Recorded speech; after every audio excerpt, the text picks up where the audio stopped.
Guys, welcome to Wrestling Days and welcome to Wrestling Days Live. We are live for this week's WWE Raw, and it's going to be a good one. It's going to be an exciting one. The reason why I say that is because we are building towards TLC. It's still quite a nice distance away, so it's not as if like this is a go home or anything like that. We've still got all of those moments that make up the video packages, all of those moments that really add to the stories.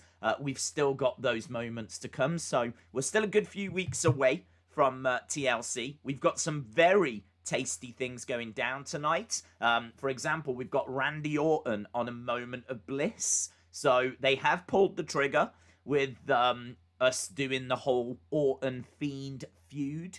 So, yeah, what is going to happen tonight on a moment of bliss? As well as that, we've got an interview with Drew McIntyre.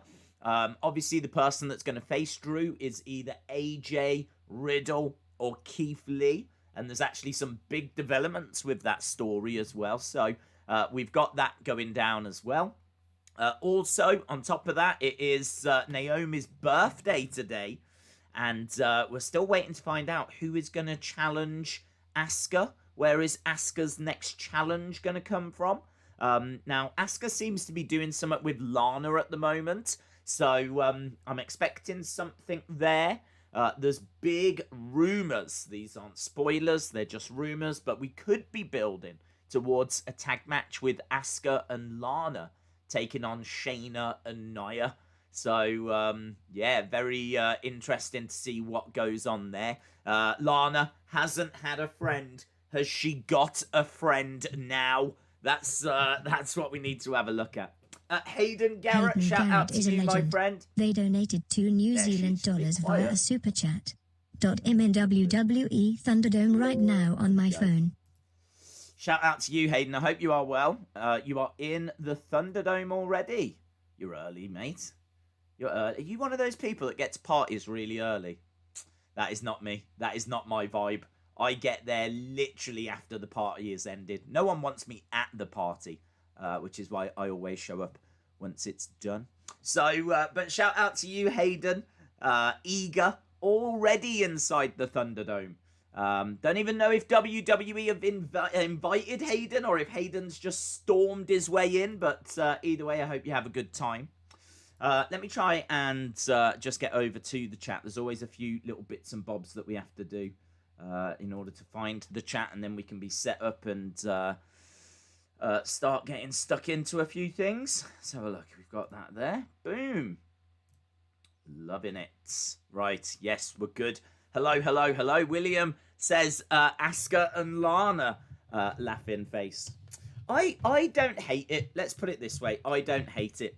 I think that it's better to put her with some credible people and hope that some of that credibility kind of rubs off onto her than to leave her now on her own. If she was left on her own right now, she would drown. We've seen it time and time again where people... Liv Morgan was kind of put out there on her own. They didn't really have any plans for her.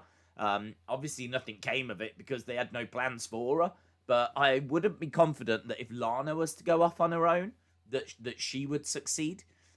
We've seen it time and time again. Loads and loads of times people have been put out on their own and just not utilised. So I kind of think, like, you could maybe do something here. I'd need it explained. But although saying that, I mean, Asuka doesn't really speak much English. So you would have to think that she probably really understands what it's like to be an outsider. She probably understands what it's like to not really have many friends. I think they can tell that story. I don't think Asuka's the kind of person that's hanging out with Bayley and Sasha in her spare time. I think that she is very much someone that, you know, she's got some kind of family life, but we don't know what it is, or I don't know what it is. But obviously she's got a YouTube channel as well. I think she's a very down-to-earth person, and I don't think that she really I think she's good friends, got a good relationship with all the girls, never heard anyone bad-mouthing her, but I think she kind of keeps herself to herself, and Yeah, I think that putting her, who's a bit of an outsider, but a brilliant wrestler, with Lana, who's a bit of an outsider and isn't a brilliant wrestler, that could be quite interesting. Could be. I'm down with it. I'm down with it. B Tazzy, shout out to you. Heather says, Days, I got the WWE Battlegrounds for Switch. I'm not a gamer because I kept playing as Dolph and I kept getting my butt kicked. Yeah, I think there is actually something built into the game that says that the Dolph character has to job, yeah, just like he does in real life. So you might want to choose a different character. Don't choose Nia. If you choose Nia, then the game starts botching. RJ Madmar right? is a legend. So, they donated $5 via right a super chat. Hey Days, I'm sorry I've missed the last few channels. I've been very busy, but I still support the channel either way I can. RJ Madma, shout out to you, my friend. Well, look, it's always here, isn't it? We're always here for Raw. We're always here for SmackDown. You know, we do the Wednesday night stream. We're looking at tomorrow. Tomorrow as well. We will touch on that because tomorrow's a little bit crazy. But we're here on a Saturday as well with the UFC. So if you're busy, it's not a problem. We're always here for when you're free. So welcome back, RJ Madma. Tomorrow, let's just quickly talk about tomorrow. NWA have returned with a new show called NWA Shockwave. Now, I can't find any information on this. In fact, if you go to the NWA Twitter account, they've not even tweeted out about this, which kind of blows my mind. Like, shouldn't this be like their big relaunch? Like, I don't know what the show is, so I want to watch it. I think we're definitely going to stream it, but I don't know what to expect. I'm expecting matches because the only thing I've seen them announce is that it will feature matches never seen before.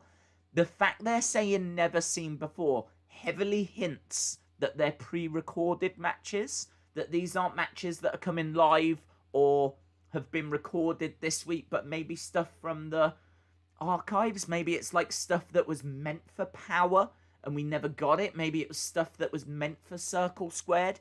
I don't know. It is the answer. I don't know what to expect. So NWA Shockwave, it's on tomorrow. I think there'll be a stream. I just don't know. I don't know what to expect. So yeah, we're going to have a look and take it from there. So that's what's happening tomorrow, and then Wrestling Escape Pod as usual as well. In regards to tonight, let me just blast down my notes so that we're all on the same page. Naomi's birthday, as we said. I'm hoping that means that as a birthday gift, they'll use her on the show. But I don't know where she is with injury or anything, but she did get drafted. So the fact she was drafted would imply that she's ready to return. I don't know why you would mention her and draft her if she's still a long way from coming back. So don't know where we are with Naomi. Don't think they've got TLC plans for Naomi, so there might not be a Naomi appearance, but I thought it was worth mentioning. AJ Styles is taking on Keith Lee, taking on Riddle. The winner will go on to face Drew McIntyre. We'll come back to that. Leon Ruff has got engaged. The North American champion has got engaged to Aja Smith, who is a female referee. I understand they've been seeing each other for a long time. I think even there was a video all about their relationship on the WWE PC channel. How is it, like, allowed that a ref and a wrestler can get married? Like, that kind of blows my mind. I don't know of any other examples where a ref and a wrestler have been in a relationship. Who was the ref when he won the title? That would be my question. What's going on here? Is it, are they really in love, or is this, like, out of convenience? Is he planning for the future? Is he thinking when I get to WrestleMania, if there's just some way that I can get Aja to be the ref, then I could win the main event of his future. You've got to give him credit. It's brilliant future planning. So, yeah, I mean, I would also try and marry maybe the timekeeper, the ringside official, maybe the cameraman, the referee, and Vince. If there's a way of marrying all of those, then your career is sorted. Maybe a backstage agent as well. So, clever guy, Leon Ruff. Clever guy. But I don't know how it's allowed. I mean, obviously it's allowed because it's a scripted show. But I mean, like, just surprised they're shouting about it. I'm just surprised they're mentioning it. Because in the world of kayfabe, I can't imagine that's... Am I the only one that's asking? I'm asking the big questions here. All the other channels out there, they're afraid to talk about these subjects, aren't they? Not me. We'll go in there. Should this be allowed? Because I am very close to writing an angry letter, let me tell you. We've got Randy Orton going to be on a moment of bliss. That's probably the big news. That's probably the news that's going to excite the community the most. We've got Jeff Hardy and Elias in a match, in a Symphony of Pain match, right? Which I'm guessing that means you can just use lots of different musical instruments as weapons. And we have seen that before. Wasn't it like Braun and Elias that had a similar match? So a Symphony of Pain match. We got a McIntyre interview. And that's it for the show tonight. The other things I've got written down. Sami Zayn promo. Amazing. Do you remember last time I was saying, why do superstars not try and grab interview time? Why are the superstars out there not trying to hunt down these interviewers? Guess what Sami Zayn's gone and done today? He's gone and found an interviewer. She said, "You're not on my list." He goes, "I don't care about your list. Just give me 5 minutes." And he's cut a promo, and it's incredible. And it's an exclusive. It's all over like Twitter. It's awesome. It's really good. Really passionate. Talks about how he never lost the title, but how he's somehow managed to win it twice within that space of time. Talks about beating Hall of Famers. Talks about why he's being silenced and how he's being silenced and how long he's been champ for, and just it's so passionate, and he's just reeling it off, and it's just flows so well, just goes from this to this, and he's really just expressing himself. And they even managed to get in the fact that he's facing Big E for the title soon, and that Big E's on the horizon. Is like, you know, I've beaten all these Hall of Famers, and you want me to worry about Big E because he's big. And it's really good, really good. So yeah, I just love the fact we were talking about why does no one try and grab an interviewer. Sami Zayn's just gone and done it and smashed it out the park. And also Liv Morgan's documentary is on the network. I haven't watched it yet. I do want to watch it, but I haven't seen it yet. So I haven't heard. If anyone's seen it, let us know. Let us know if you've seen it and you think it's good, or if you've seen it and you think Roman it's just... is a legend. They donated $5 via a super chat. Days, you have the best content to fan forever. Paul Roman, shout out to you, my friend. Really do appreciate the support, dude. I should imagine that it was the conversation that we just briefly had about a wrestler getting married to a referee that sparked that. Because someone needs to ask that question. Do you know what I mean? Like, how are HR not all over that? Don't understand. And instead, WWE are tweeting out their congratulations. Unbelievable.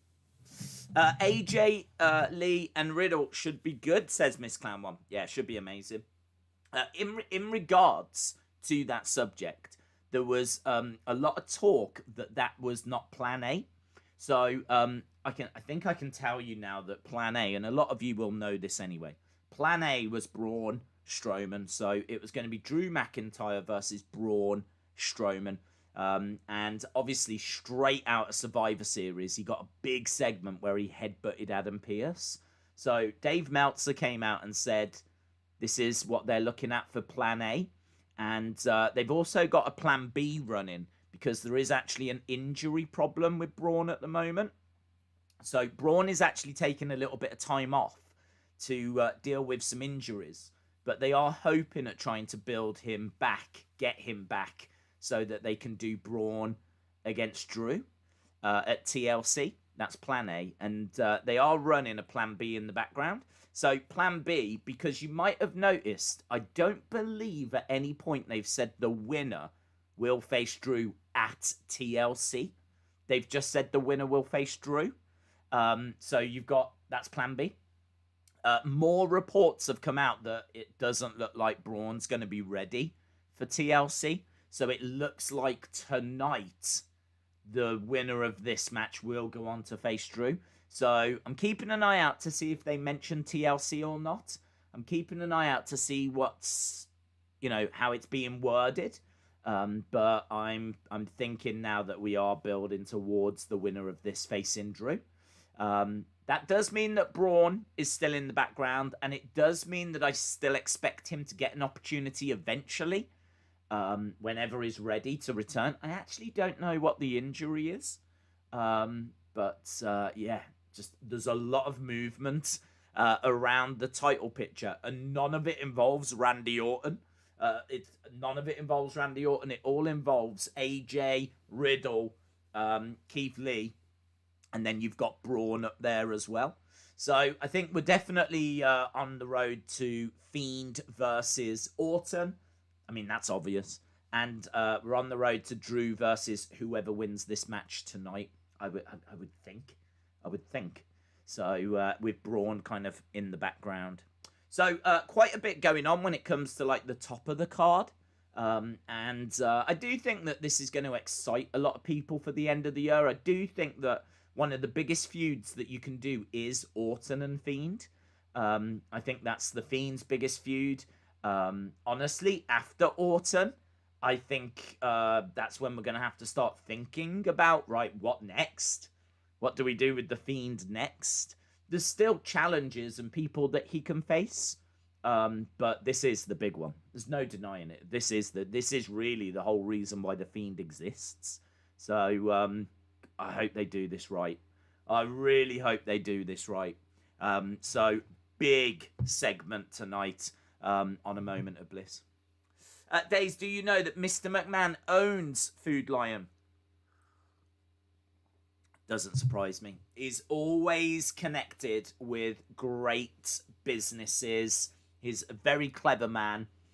He's awful at creative. But when it comes to, buying up businesses and, coming forward with strategies, he's on it. He's all over it. Look at the XFL. What a massive success that was. So, he's... And he saw the UFC. Shane came up to him and went, we should buy the UFC. And he went, I don't want that. And so they didn't. And that was clever. So, yeah, it doesn't surprise me that he's linked with Food Lion. Wrestling Days fan, shout out to you. I hope you are well. Killer Sasuke says, Days, since Christmas is coming, you surely have to be considering shaving the beard. Why? How do those two things connect? In my mind, Christmas is cold. When I think of Christmas, I think of snow and snowmen and cold and suffering and pain and anger, disappointment. That's what I associate with Christmas. And I don't see how shaving a beard is connected with any of those things. Feel free to help me out. Days, read this or you're done forever. I'll read it. Didn't Pierce say the winner of the triple threat would face Drew on Raw? I honestly can't recall. I can't recall if he said that. I know he said McIntyre. I think we all know he said that. But I can't recall if he said the winner would face it on Raw. But the latest reports coming out are that Braun won't be ready. And so as a result of Braun not being ready, it looks like it is going to be one of these guys. So that's the latest. So, it could be that we get a match on Raw and they run a rematch on TLC. It could be that Braun magically gets better and they end up doing the Braun match. But this is where we are. Braun is very much still in the mix, even though he's indefinitely suspended. So something to definitely keep an eye on tonight. We'll hopefully get some clarity on it, and we'll get a much better idea of what the future holds for Drew. Jason, peace. Shout out to you, my friend. I hope you are well. Appreciate the support, dude. LSW says, Days, how would stuff have changed if WWE had brought the UFC? I don't know, to be honest, because I don't know what they would have done. You would think they would have kept Dana. I mean, like, I think they were talking about it like in the early 2000s, maybe before. I can't remember when Dana got on board. So I kind of feel like if Dana was around, things would, and he was left to run it, things would have been the same. If Dana wasn't involved, we probably wouldn't have the UFC right now. I mean, like, yeah, we probably wouldn't have it. I don't believe they would have given us what we... Give me what I want. They wouldn't have made Batista happy, let's put it that way. Rotem says, Days, can I get a shout out for my birthday? Yes. Shout out to you, my friend. Wowie Yowie says, Days, thanks for letting me DM you. Have sent a reply. I appreciate it. No worries. Harley says, live forever is great. And also, Asuka, Naomi at the Rumble. Yes, I can see that. I can see that. I think that whatever they're doing with Lana is a short-term thing. Well, I think it's a short-term thing. I can't imagine that Asuka and Lana are going to be together till WrestleMania or anything. I'd imagine they'll be together till the end of the year. And then hopefully Naomi's ready to come back and we do get Naomi Asuka, because I do think that those matches will be awesome. I gotta tell you as well, though, I mean, I'm looking at Big E and Sammy and I'm like, yeah, this is going to be great. And it will be great. But I don't want Sammy to lose the belt yet. Sammy is doing some awesome work at the moment. Some really enjoyable stuff. So as much as I'm into Big E, and I really am, I mean, future world champion, I've already said he is the person that beats Roman. He is the person that finally gets a dub over Roman. Roman should be completely undefeated till WrestleMania 38. And then by the time we get to WrestleMania 38, should be Big E, Roman Reigns for the championship. Roman's undefeated, can have the Usos getting involved and all this kind of stuff, but Big E gets the job done. So ultimately, I want Big E to be the one that gets the belt, but I don't know, man. It's so hard because right now Sami Zayn is doing some incredible work. So yeah, put them together and let's see what comes out of it. Let's see. Let's wait and see. Leon Ruff's fiance does not ref his matches. Well, that's good. I hope that's true, because I wasn't watching out for that before. It's not something that I'd really thought about, but now that they're not just dating and you know, fiance, all of a sudden now, just keep an eye on it. That's all I'm saying. This might be, you know, we all know people get married for green cards. People get married for tax benefits. Sometimes it's not about love, right? And I'm sorry to have to question. I'm sorry that I'm the only one that's questioning this, right? But a wrestler has married a referee. Could you imagine the outrage, yeah? If the $1 Million Man had married like Earl Hebner back in the 80s, yeah? Imagine the outrage. Because everyone would be like, he's doing that to win the title. And I'd be like, yeah, he is. He is. I agree. And I'm just saying, Leon Ruff might be playing the same game, yeah? Days, have you got any TLC predictions? Yeah, it's definitely going to happen. The show's going to happen. It's going to have tables, ladders, and no crowd. And we're all going to enjoy it. So there we go. That's my prediction at the moment. Naomi isn't the only one with a birthday, people. I do too. Well, I mean, technically we've all got birthdays. But do you mean today, the great champ? Are you saying it's your birthday today? Or are you just saying that you have a birthday as well? Because I also have a birthday, but the problem is I forgot when my birthday is. So as a result, I've stayed 21 for a long time. I really do actually advise it. I think if you can somehow forget your birthday, as you start to get older, you can just then stay at a certain age, and it's really worked out well for me. It's really worked out well for me. I've stopped aging, as you can see, as a result. So a lot of packages will be coming. Cyber Monday has got some great deals. What have you seen, big boy Dally? Has anyone bought anything over this weekend? Did Black Friday drain people's wallets? Has Cyber Monday slapped you up in the bank account? Has anyone been picking up some sweet bargains? I bought nothing. That's what I bought. I bought absolutely nothing. Dej, you're kidding with the rough thing. How about Triple H and Steph? They head WWE. Yes, and they were heels, and it was a massive part of the storyline. And like, look at how it benefited Triple H. Are you saying, like, of course the wrestler can marry the ref because a wrestler married Steph? Is that's your argument? That would be the counterclaim. Because I would say that that's different. I would say that that's different. Steph's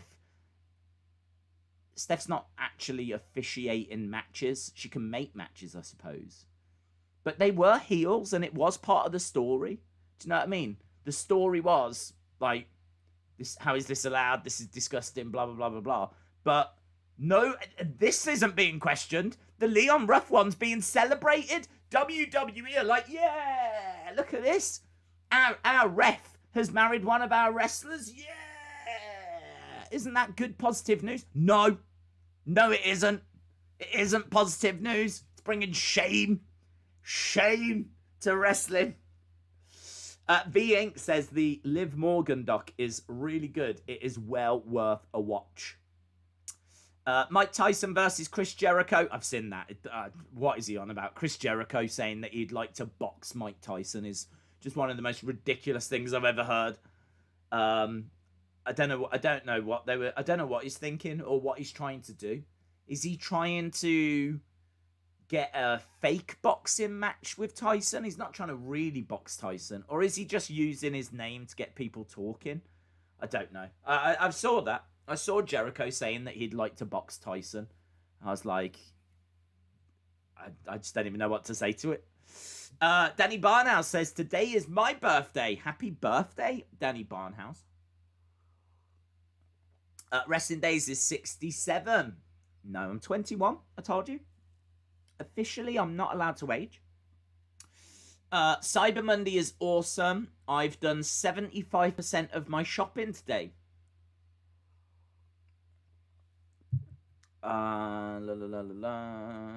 Eric, shout out to you. Chris Jericho would die. He would die, yes. Chris Jericho would be Nate Robinson. We need a current Sami Zayn, Mattel. Yeah, we do. Because then I could tweak it into a current Wrestling Days figure. Oscar says, I'm assuming you prefer AEW over NXT. Not particularly. I mean, like, I don't like what they're doing with the whole Pat McCarthy thing. We've obviously covered that extensively. But I think once you get Matthew into the Lopez actual is a rosters legend. and the shows, They donated $2 via a super chat. Days what you think happened W moment to Bliss. Matthew Lopez, shout out to you, says, what do you think will happen on a Moment of Bliss? I don't think Fiend attacks. I don't think Fiend should attack. I think obviously we're building towards a match. I would like to see it be more psychological. I've said before that I wouldn't do this now because I would want it to have time. My concern is that, I mean, look, it's in the UK right now, it's the 1st of December, right? So basically we've got less than 2 months till the Royal Rumble. And then at the Royal Rumble, I am expecting Edge. I actually don't know the date of the Rumble. Is it like the 20 summer? I don't know when it is, but we know it's January, and it's normally the end of January. So we've got less than 2 months to tell this story before Edge gets involved. My problem is that I don't think that's enough time. You're talking, what, 8 weeks? I know it sounds like a lot of time. Like 2 months sounds like a lot of time. But if you get one segment a show, and 2 months, you're talking about 8 segments. 8 segments, that's it. And one of them segments is going to be tonight. And it's a moment of bliss. So, you know what I mean? There's so much for them to talk about. There's so much for them to explore. You could have Randy go into the funhouse. I'd love for Bray to, like, burn Randy's house down. Or something along those lines. I would love for there to be... I don't want an attack. I'm not interested in seeing The Fiend attack Randy. He didn't do that last week. He popped up twice. I mean, like, he could have turned the lights off and attacked Randy, but he didn't. And actually, when he first arrived with Randy, do you remember he had Randy on the entranceway, Drew in the ring, and Fiend on the entrance ramp? And he kind of made Randy choose. He was like, are you going to fight me? Or are you going back to the ring to fight Drew? And he went back to the ring. He chose to fight Drew rather than fight The Fiend. Again, that is psychological. And it's so much better, so much more impactful than if The Fiend just... Because The Fiend could have beaten him up like 2-3 times already. More, if they wanted to. But he hasn't touched him. He hasn't touched him. Because, boom, we should be back. Hopefully we're back. I think we had a little wobble there, and I have no idea why. So, but I did see that the chat had disconnected. But yeah, I didn't know where we got up to then. I don't know if people could see me, if people couldn't see me. I was making some really good points as well. I was going through one of those rare phases where I actually make good points. Good intellectual points. And, you know, the kind of things where I'm like, yes, I do feel like I'm doing a good job of streaming. So I was going through that phase, and then you lot decided to leave. So, thanks. So yeah, apologies. I don't know. I did look down, and I could see that it was yellow. It wasn't red. It was just yellow. So, but clearly the chat had disconnected. So we've had dramas. We've had some technical dramas already. But yeah, I don't know if you caught what I was saying, but I was saying I would like to see psychological stuff. I'd like to see psychological stuff. You could have Alexa actually attacking Randy's wife. And, you know, you could really start to take away from Randy the things that he took away from Bray. And, like, let's start to explore that. I don't need to see an attack. Because I think an attack, it's something he could have done before. He hasn't done it yet. And I think the reason why is because he wants to psychologically hurt Randy, just like Randy psychologically damaged Bray. You know, The Fiend is as a result of Randy. The Fiend wouldn't be here if Bray still had his family, still had that championship, still had the compound and everything, but everything was took from him, and it was took from him by Randy Orton. Matthew Lopez says, will you be making a new toy hunt anytime soon? Yes. Yeah, I will. There'll be one before Christmas. Matthew Lopez is a legend. They donated $2 via a super chat. Will you be making new toy hunt anytime soon, Days? It is worth mentioning, because some people don't know, that the shops here in the UK have been closed for the past month. So nothing has been possible for the past month. Obviously, you know, there's been a lot of store closures and stuff like this. When I did get a chance to go, there was nothing new. I went just after it reopened because shops had been closed for about 4 months or so. I then went and they'd got no new stock. So there was nothing that I could do, nothing I could toy hunt. And then I never got a chance to go back, and then they shut down again. So shops reopen this week. Because I haven't been in so long, I think even if I go, like this week, there'll be stuff that I won't have seen before. Because it's been so long since we did a toy hunt, and they would have got stock in before the last lockdown. So I'm feeling pretty good that when I do go next, and I will go before Christmas, I am feeling pretty confident that there'll be that new stuff in the shops. So yeah, there will be one coming, but I can't tell you when. Matthew Lopez, shout out to you. 20 minutes, my God, 20 minutes. Has anyone told Days about the Del Rio fiasco? I know a little bit about it.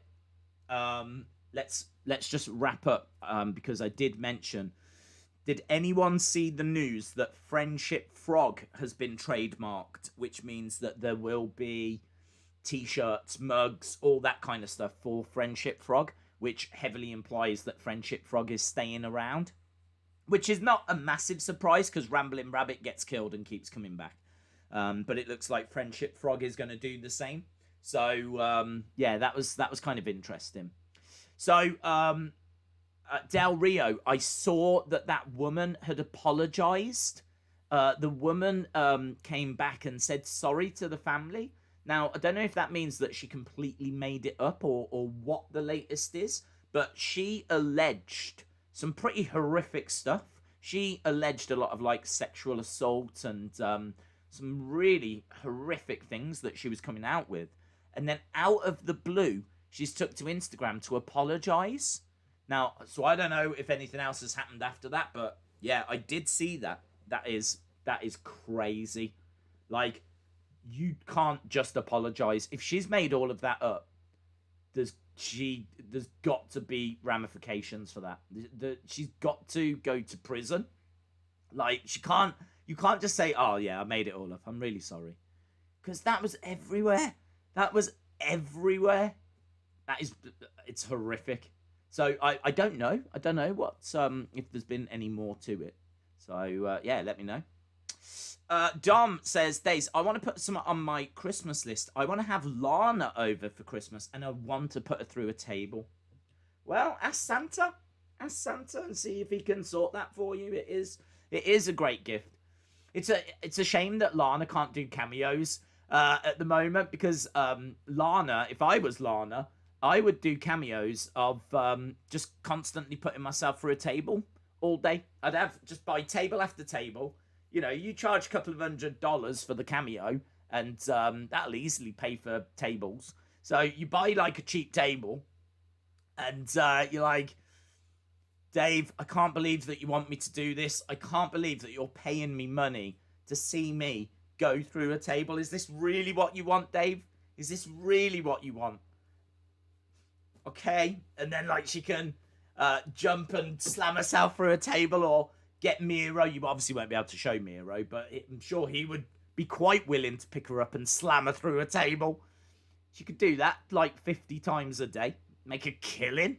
Make a killing? I'd pay. I'd get one of them. Days, I can't believe that you want this. I do. I really do. Table. But you can't do it.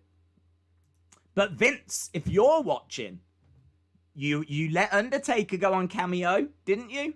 $1,000 to like have a little 30-second thing from that. I'll pay $1,000 to have Lana go through a table. Well, she's got to cry, and she's got to say, I can't believe this is what you want, Days. That's what I want. It is what, give me what I want. Friendship Frog is the same age as Randy, says Rotom. Jensen Holder says, hey Days, if WWE was to bring back any 3 retired pay-per-views, I thought you was going to say wrestlers. In my head now, I've got a retirement home with all these shows just sitting around with the radio on, and they've got their feet up. It's a retirement home for old pay-per-views. You've got Judgment Day over in the corner, Cyber Sunday over here as well, just kind of kicking back and relaxing. What would I bring back? Well, in all fairness, I think the ones that I would most want to see, they've already kind of brought back, because the first 2 that would come to mind would be In Your House, because I grew up with that. and I love the set. And then, of course, NXT brought it back, so amazing. Halloween Havoc, because it had the best sets. And King of the Ring. I love King of the Ring. I think King of the Ring, I've said this before, but I'll say it again, because there's probably someone out there that didn't hear me say it the first time. I would do King of the Ring in WWE, and it would involve everyone. Every single person would be involved. We've got something in the UK called the FA Cup, and the FA Cup involves every football team. So it doesn't matter if it's your town down the road who play in like 50 leagues below the Premier League. It doesn't matter. They're involved in the FA Cup. In fact, today, there's a team called Marine. Believe it or not, there's a team. It must be a place in the UK that's called Marine. No idea. They definitely should have had the Marine film premiere there. We could have had John Cena over in Marine. I doubt they've even got a cinema. I've never even heard of them. So, I don't know where they are in the UK. But yeah, there's a place that's called Marine. They've got a football team. This is how small they are. I've never heard of them, right? And they have just made it to round 3 of the FA Cup, and they've been drawn to take on Tottenham Hotspur. Marine versus Tottenham Hotspur. And it's at Marine. It's at their ground. Their ground has got like next to no chairs. It's actually got backs of houses. So if you live in one of the houses, you can just like open your back window and watch the match. So it's wild. But this is why people love the FA Cup, because it gives you like moments like that. And the reason why I'm talking about it is because I would do the same. I would do a tournament that every single wrestler that is signed to WWE takes part in. It's a knockout tournament. You can you get the first round. Everyone does their first round matches, and then you do the second round draw. And it's like, right, we've got Leon Ruff is going to face Drew McIntyre. So Leon Ruff against Drew McIntyre. And like, you could do a whole draw. People would love to tune into that, wouldn't they? People tuning in to find out, like, some, like, random performance center recruit, like, do you know what I mean? Arturo Ruas taking on AJ Styles, like, Big Match Mansoor taking on Daniel Bryan, or, do you know what I mean? Like, you could do some awesome random matches. It would really reinvigorate all of the shows. Wacky Niribi is a and legend. The final would they be King of the donated Ring. $4.99 via a super chat. Days, what 3 pay-per-views would you give AU that WWE have? Hang on, let's click on it. Wacky, shout out to you. What 3 pay-per-views would you give AEW that WWE have? Well, I think Rumble. Rumble's a lot of fun. I think AEW are missing something like a Rumble. They've got the casino battle royal thing, but it's not as good, is it? It's nowhere near as good. The counting down and who's it going to be this time, you don't get that. Instead, it does count down, and then like a group of people come walking down. It's like, who is it? But like, they don't have entrance music or anything like this. Like, the presentation doesn't feel right. With that casino battle royal, like they are missing a Royal Rumble type match, but they can't have it because it's WWE's got the rights to it, to that kind of match. So Royal Rumble, they should have. I mean, I don't know. I don't really like these like Hell in a Cell. I feel like you should just use Hell in a Cell whenever. Elimination Chamber, just use it whenever. WrestleMania, I don't know. I suppose like a big event that they have in a stadium, a big show like WrestleMania, because they haven't got one of them. So if they could fill a stadium, then they need a WrestleMania. So a Rumble, a Mania, and then don't know. I don't think WWE's pay-per-views are that special. I certainly don't really care for TLC. I don't care for Hell in a Cell. I don't like those gimmick ones. Money in the Bank's cool. I think they had something like Money in the Bank though, didn't they? So wasn't it like the casino ladder match or something? I can't remember what it was called. So let's say Money in the Bank, just because I can't really think of anything else. But I do think WWE's pay-per-views are very poor. I think that Rumble's great, WrestleMania's great, SummerSlam's classic, so you got to keep it. I think Survivor Series is awful. Champion versus champion. I think it's a flat idea. I think that it works if it's dream matches, but there's no dream matches in WWE right now, or very, very, very few. So I don't think it works as a result. But like, I suppose when you had Brock as one champ, and it's like, oh, we're going to get Brock versus AJ. I can see that. But without Brock around, there's not really any dream matches for us. So I don't think Survivor Series works. I think you need to tweak it. But I would do that. I love that idea of copying the FA Cup and doing the finals as King of the Ring. You don't need a proper big bracket. Just do round 1, and whoever wins goes into the pot, and then you can draw round 2. Could you imagine if this Sunday it was the round 3 draw, or the quarter-final draw for King of the Ring? And, you were following people as they were progressing. All the matches would have a purpose as to who's going to get through. And like this Sunday, you tune in. There's a couple of matches, but the big reason for watching is who draws who. It's just a little cheap program that they could throw onto the network. It would cost them next to nothing to do. Would get views. Might get a few network subscribers. Would bring tons of really quality content as well. Like all the matches now would make sense. Would have a purpose. So I think that'd be so exciting. But for some reason they don't. Vince doesn't like tournaments, is what they've said for years, which is why the King of the Ring tournament is so hit and miss, and you don't get it all the time. So we got 10 minutes. Daniel says Marine is from Liverpool in a town called Crosby. I live there. Do you? You live there? All kids have played for Marine at one point in their lives, and then they go to Sunday League teams. Is that true? It's in Liverpool, is it? It's a part of Liverpool. I've never heard of it. I have never heard of it. But, well, there we go. Marine. Little old Marine. Little town, little place in Liverpool. Going to be taking on Tottenham Hotspur in the 3rd round of the FA Cup. So, I'm excited for that. I really want to watch that game. I'm sure it'll be on TV, one of the channels. I'm sure someone will have it. So, could you imagine if they win? Could you imagine if Marine beat Tottenham? We've seen those kinds of results in the past. But imagine if you applied that to wrestling. Brilliant. David Paul said the WCW NWA Battle Bowl idea would be cool. Yeah. David Paul is a legend. Orton and Drew They versus Ray donated and Seth. $5 via a super chat.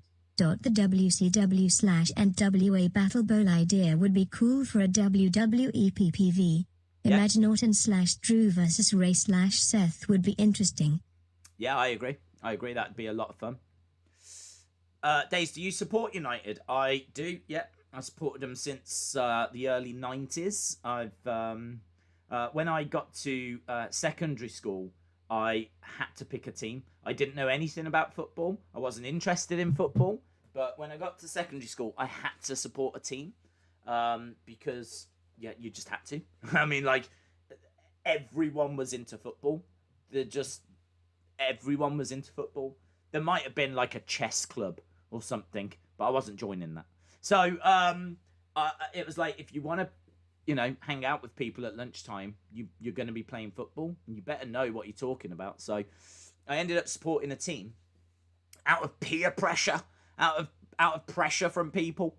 I went with United. I went with United for a few reasons, but one of the big ones was because I didn't know anything about football, and I was always put in goal. Like, so I couldn't play football.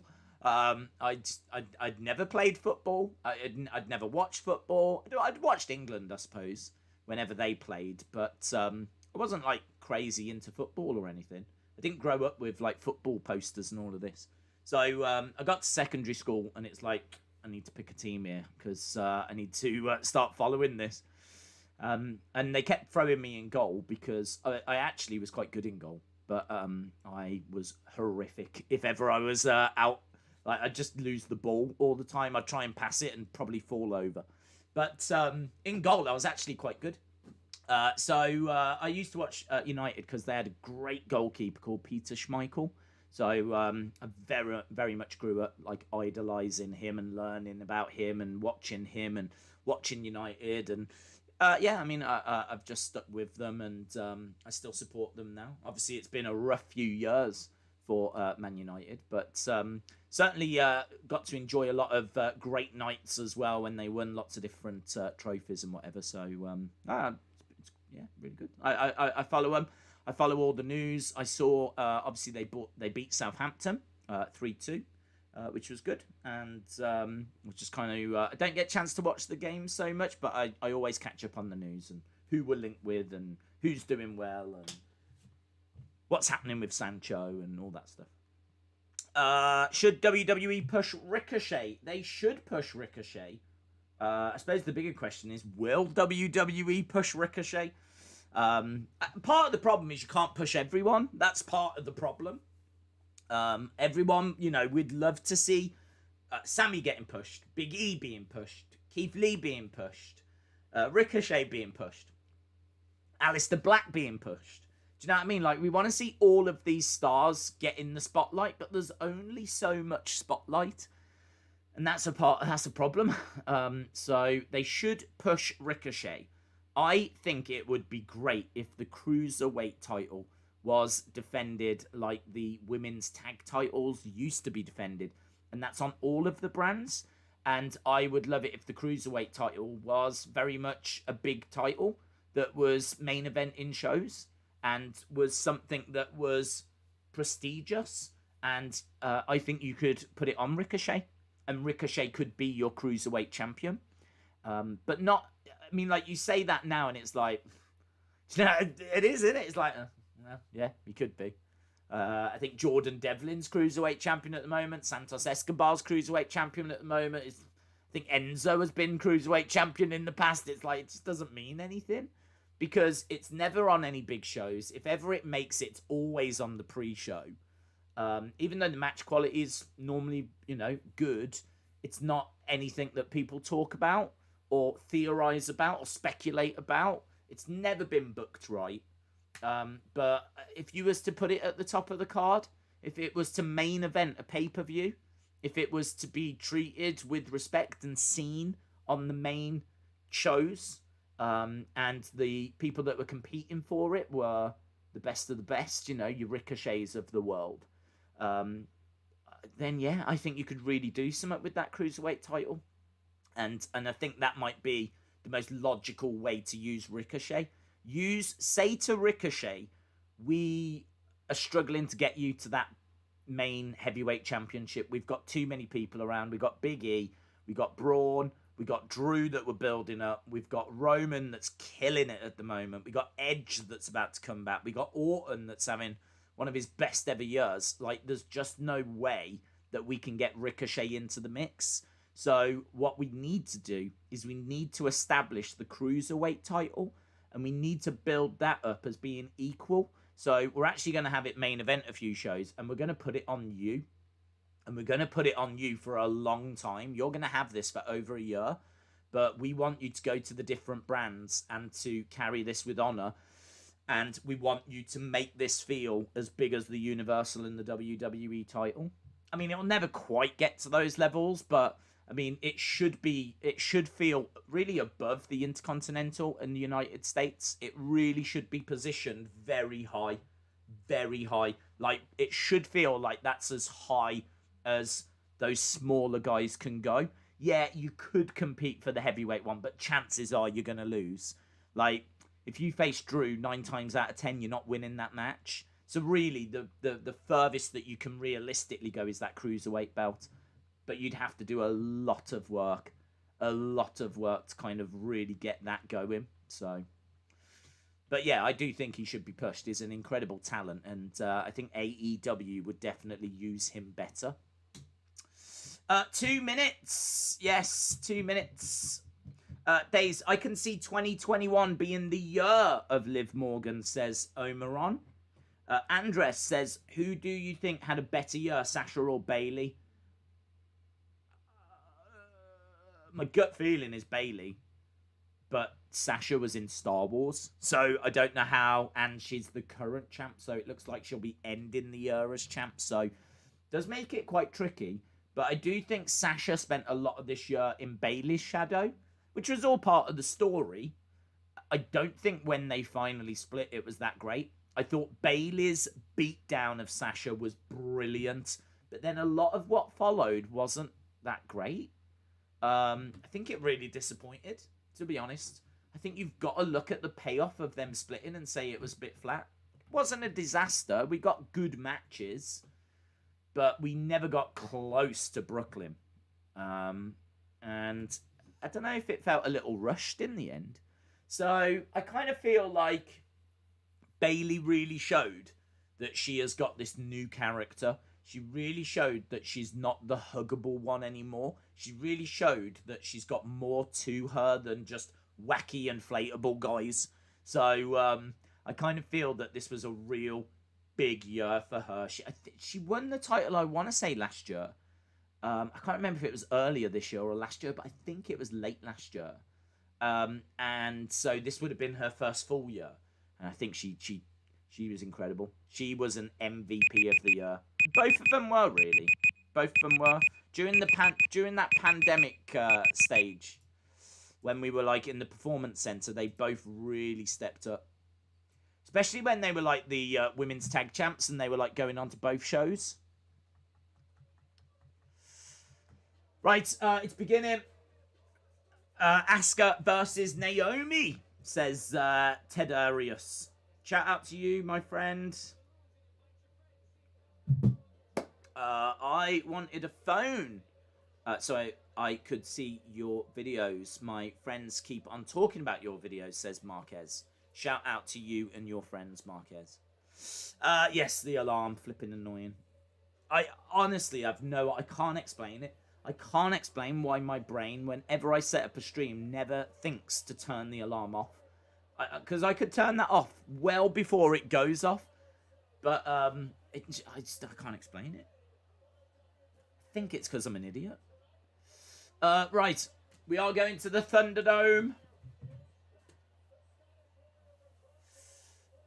Drew McIntyre is on the show tonight. Days, the Fiend could go to Randy's home and play mind games with his family. That would be great, wouldn't it? It would be great. Donald Landmere, shout out to you. Happy birthday, my friend. Tomorrow night, NWA at 6. For right now, it is time for WWE, says Andy. Yeah, I don't know what to expect from that show. Sheamus and Drew versus Miz and Morrison. So Sheamus and Drew are teaming together. Sheamus and Drew versus Miz and hey, ho, ho, Miz and Morrison. Riddle, Lee, and Styles.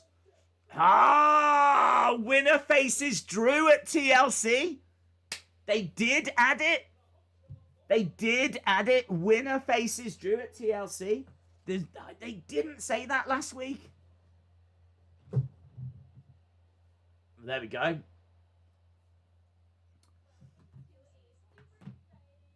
Right, we've got a moment of bliss.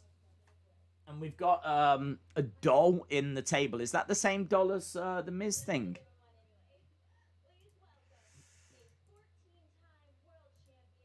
Is it the same doll or is it a different doll?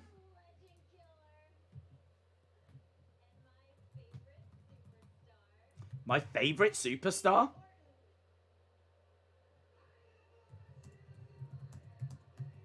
That's nice. This is Alexa's favorite superstar. What's he wearing? Oh, baggy shorts. I thought he was wearing like a kilt or something. I don't know why. When he first came out, I was like, is he wearing a kilt? Right, well, here we go. Let's see what's going down. This is a big segment and very interesting that they're opening Raw with it. Very interesting that they're opening Raw. Orton making his way down. I really do want to see what... I want to see that doll. I want to know if the doll was the same one as was in the Miz's house. From a distance, it didn't look like it was. We've got slightly different chairs as well. I think Orton will be all right. I'm not expecting Orton to get attacked. I am expecting, obviously, Bray to appear and say a few words. Alexa is really nice to Randy for some reason. I think that's a different doll.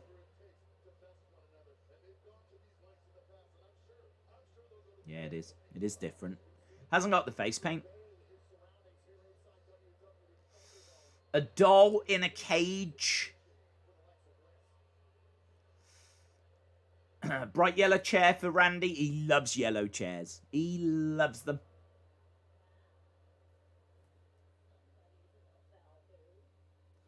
Someone's in a foul mood.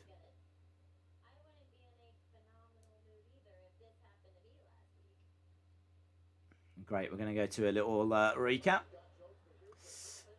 Days, I was put on timeout. I was just asking a question. I don't know, dude. I don't know. I not from me. It is a different doll. Yeah, I thought so. I thought so. Shout out to you, James Chadwick. Hope you are well. A moment of Toy House. I only just noticed the chairs. Yeah, it's a fun little change. It's also worth noting, I mean, she normally, not always, but she normally does it on the entrance stage. Not always, but this time it is in the ring. Normally she has coffee, and that was always quite a big thing. Not anymore. Now it's like a little table, and underneath it's got bars, and inside, underneath, is this doll, which is a different doll to the one that we've seen before. So we just got a quick little recap. She is sitting cross-legged on top of the chair.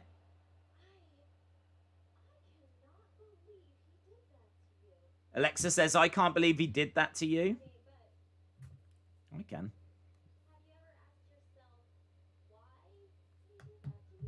Have you ever asked yourself why he did that?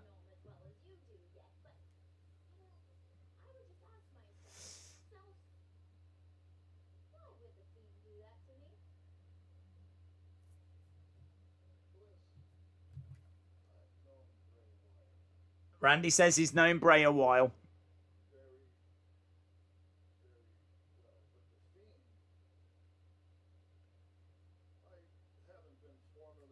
I've not been formally introduced to the Fiend. I've known Bray for a while, but I've not been formally introduced to the Fiend. Alexa says the Fiend is actually one of her best friends.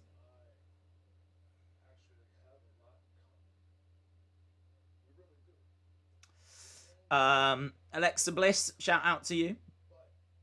Randy trying to sell some more merch. Yeah, he's got an RKO hoodie on.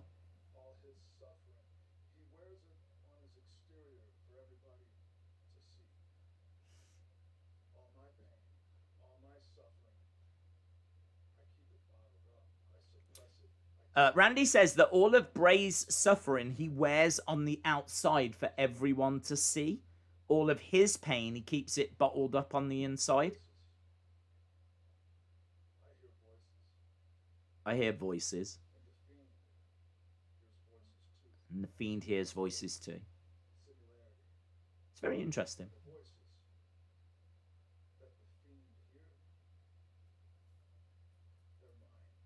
The voices that the Fiend hears are mine.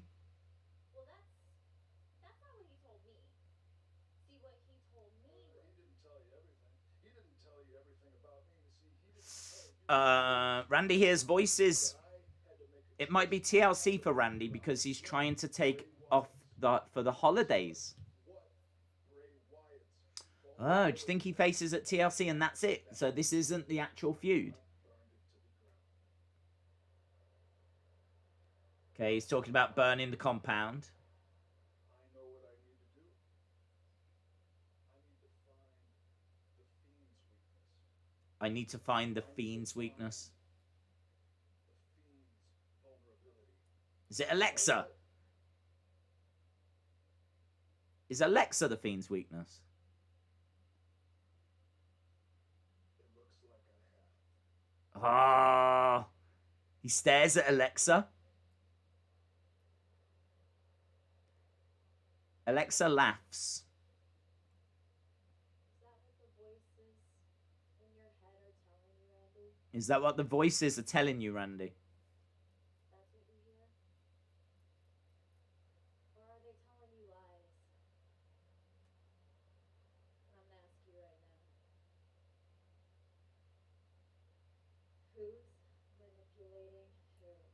Who's manipulating who? Who's manipulating who?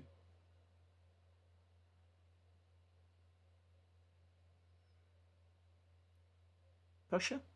She's really small. She's tiny. Just push her. Don't understand. Why is he taking aggro from her? Who's manipulating who? I don't care. See what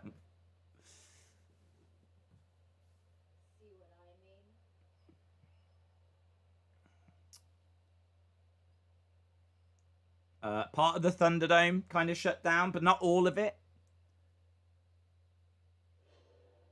Oh, now all of it. Now all of it. Now all of the power's gone. Someone's got to put some... Alexa's in Randy's arms. And the Fiend is in the ring.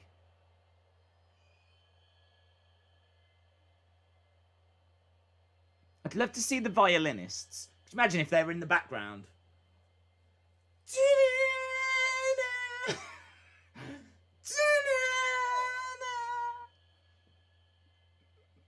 Where are they? So, I don't know what I'm watching. Don't know what I'm watching. Here's Alexa back.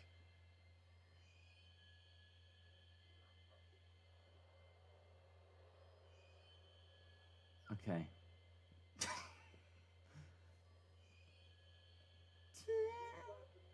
Yeah, who's laughing now, Fiend? Me. I'm laughing now. So the lights went off. They came back on. Alexa was in Randy's arms. And the Fiend was like, no, that's my Alexa. That was dark. That was dark. How very odd, says Programmed for Damage. That was awkward, says James. Baby Jesus. They've ruined it, says Ritmus.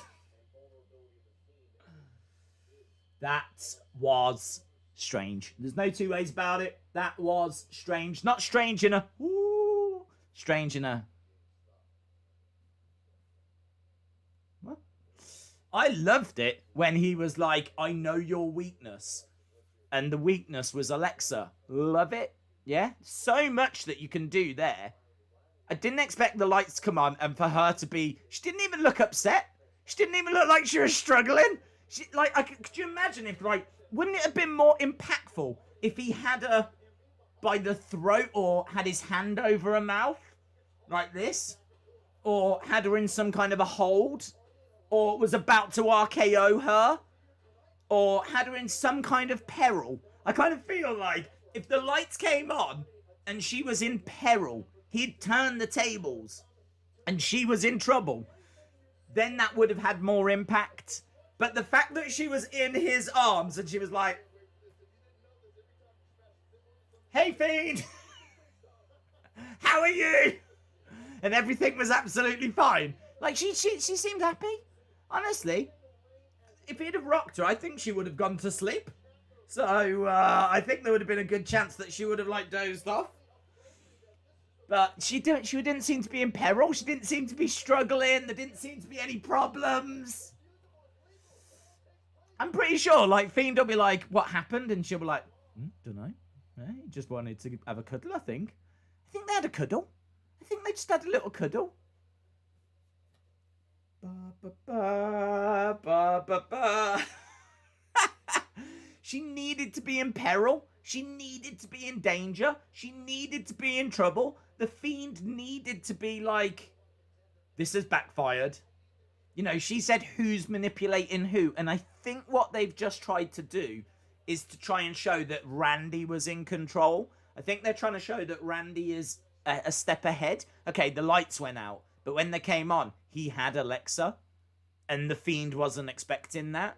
But the execution of it was very poor. Was very poor. Instead, it just looked like he was having a nice cuddle.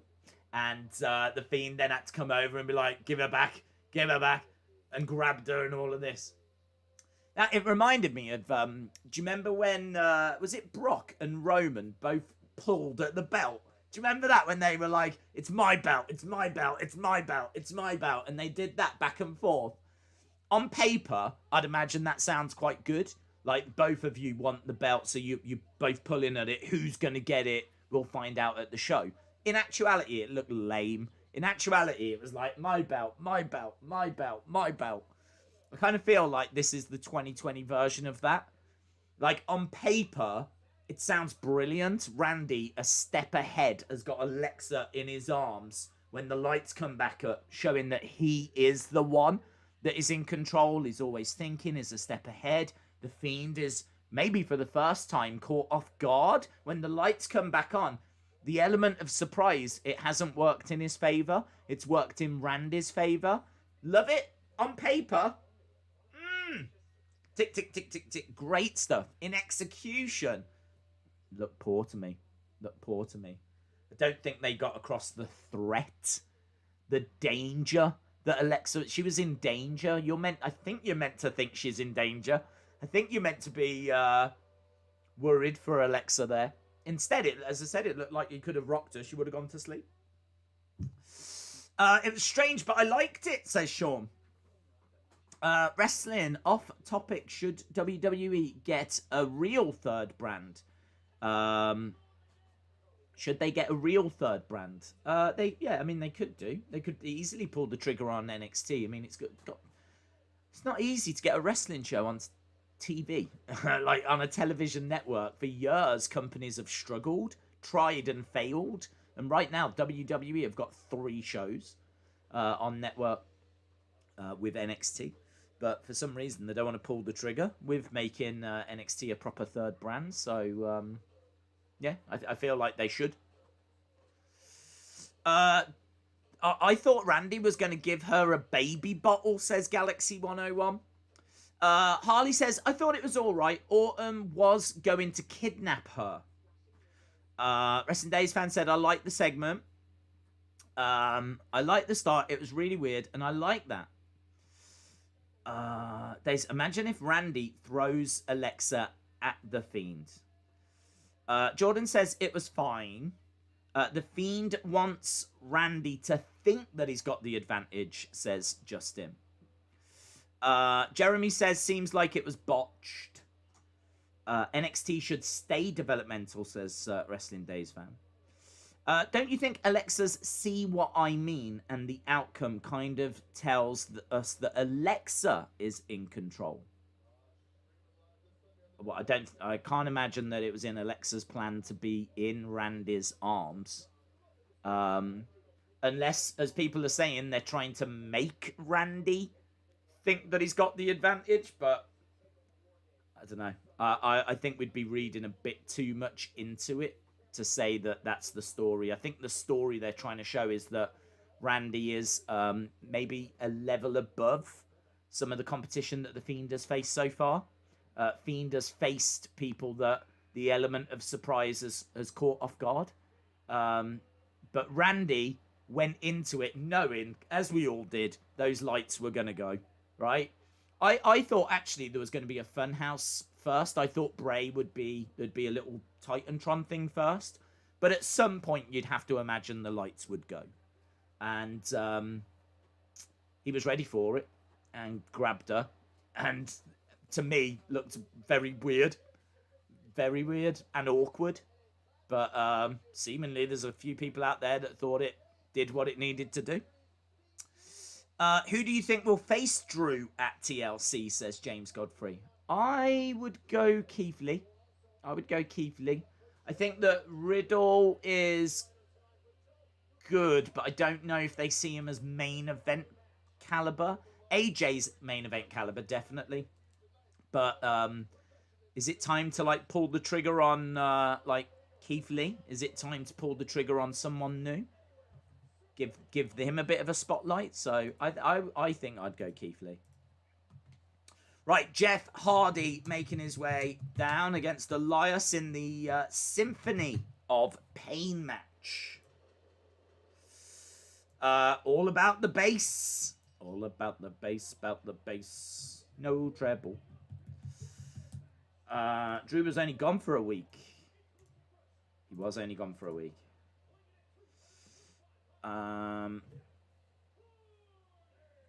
Jeff Hardy making his way down, yes. I think Randy should have had the preparation for an RKO, but that sounds wrong. It's an okay segment. Could have had a few improvements, says Afonso Onzi. I agree. I think she needed to be in peril. I think her just being in his arms had no impact at all for me. Did nothing. It took me a while to even figure out what was going on. Whereas I think had it come up and he had got her in some kind of peril, you would know straight away who had the advantage. But yeah. I hope the storyline ends and Jeff is put in a main event feud, says Mustafa. OJ2 says, Days, they weren't trying to make it come across as if she was in danger. They were trying to get Randy's point across when Randy said the weakness was Alexa. Alexa denied it and the Fiend came in. I think though that he is showing that I understand what you're saying, but I think what they just gave us was really flat.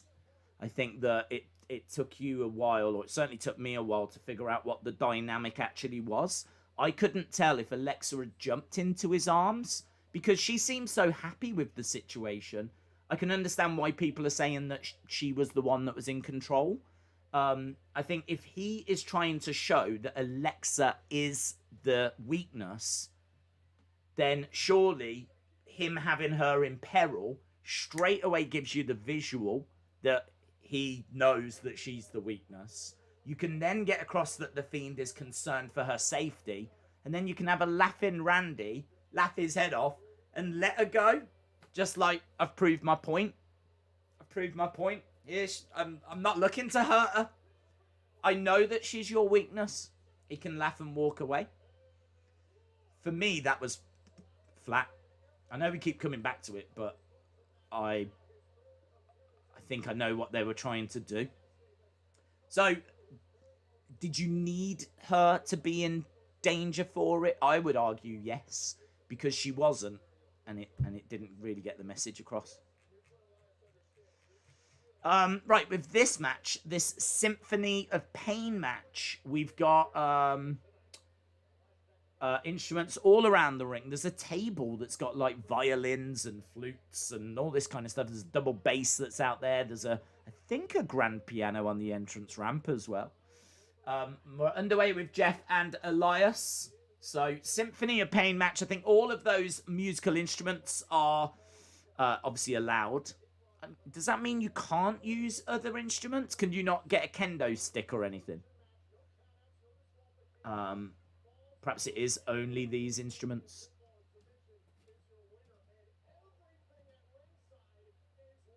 Everything at ringside is legal, is what they've said. So I think you can use anything. Anything at ringside is legal. Right, Jeff is grabbing a violin. Flying knee by Elias, and Jeff goes down. Do you still live in the UK? Yes, I do, Harry. I play the kendo stick. Yeah, I wonder if he could just like drum with the kendo stick to show the ref that, look, this is musical. And the ref's like, all right then. Boom! That would be fun, wouldn't it? Trying to justify all these different things as being musical. Could have a lot of fun. Like a fire extinguisher. Shh, shh, shh, shh, shh, shh, shh, shh, shh. Is there someone in the piano? R-Truth is in the piano. R-Truth. He's bright, isn't he? Look at them bright red shorts he's got on. I was looking at the rules online. Lutes, sitars, and zithers. I've never heard of a zither. Are illegal. What the hell's a zither?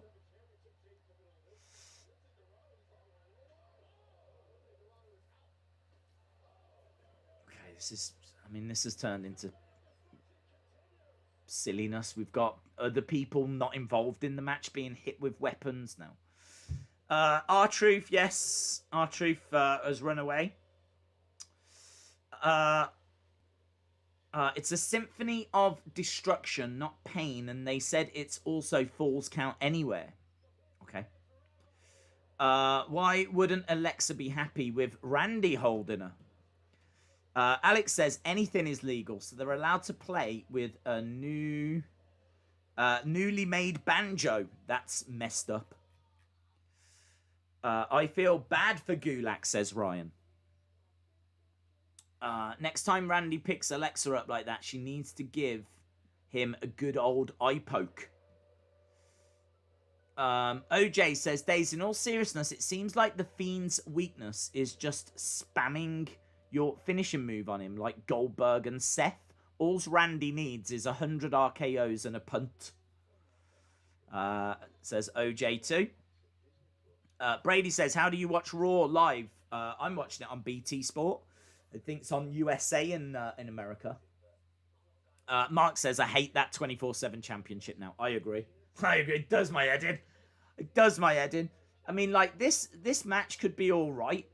This match could be all right, but it's just so flipping. They tried to make it comedy. Do you know what I mean? Like with R-Truth coming down, and then like Drew Gulak gets hit, and like I just want a proper match with these two, without all this silliness that's going on the outside. So yeah, I'm not a fan. I think you could really make that 24/7 thing work, but it is just a comedy thing. But I hate it when it gets involved in other matches. I mean, not that this is a match I particularly care about, but yeah, I do agree. I do agree. Goldberg is the only one that can beat The Fiend, says Wrestling Days fan. This Raw is already feeling like a last-minute Vince rewrite to me. It is just nonsense, says Philip.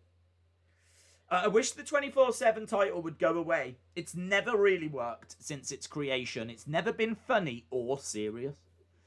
There's been a couple of moments I enjoyed. I think at the start where we were seeing title changes on like golf courses and airplanes, and I certainly enjoyed some of the legends winning it, like Pat Patterson and Alondra Blaze. I certainly enjoyed those, but the majority of it is just is silliness like this. I mean, again, there's a time and a place, like Gobbledygooker winning it at Survivor Series. That's fun. I don't mind that. Gobbledygooker coming back for the Survivor Series and ends up winning the 24/7. It's fun. I like that. But this, where they're like interrupting this match or whatever, yeah, not a fan of that. Bliss and the Fiend are playing Randy, says Eric D22B.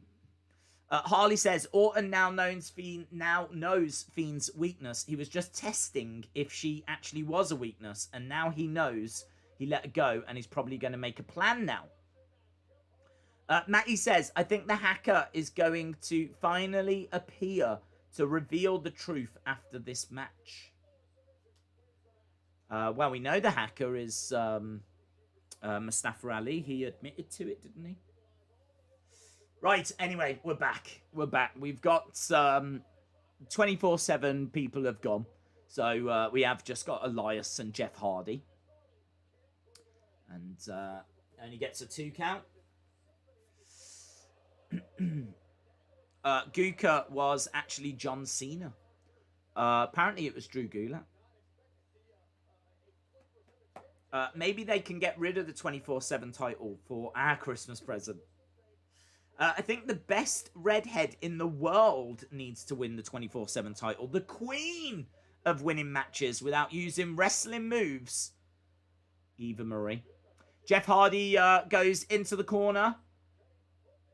Hard, dragged into the middle. And kick out by Jeff. Shoulder up by Jeff. Look at that. Face first into that guitar. Jeff Hardy. I thought the hacker had been revealed. They have, yes. I want Jeff to bring back his heel gimmick. He's putting guitar picks in his... Look at him, he's like a kid pretending to be Wolverine. So, 3 guitar picks in between his fingers. That's good. It's innovative. I like that. That's the kind of thing that they should use this match for. It's legal, and I've not seen it before. It'd be good, actually, if he busted him open. Could you imagine if there was... This deserves a bit of blood. This deserves a bit of blood, doesn't it?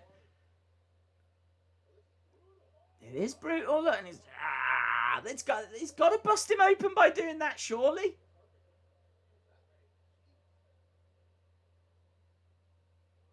Good. Jeff Hardy is down.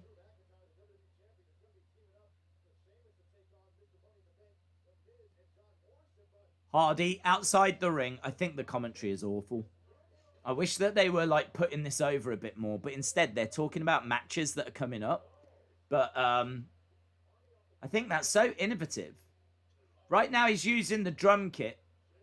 Smashing Jeff Hardy into the symbol. Hardy down outside the ring.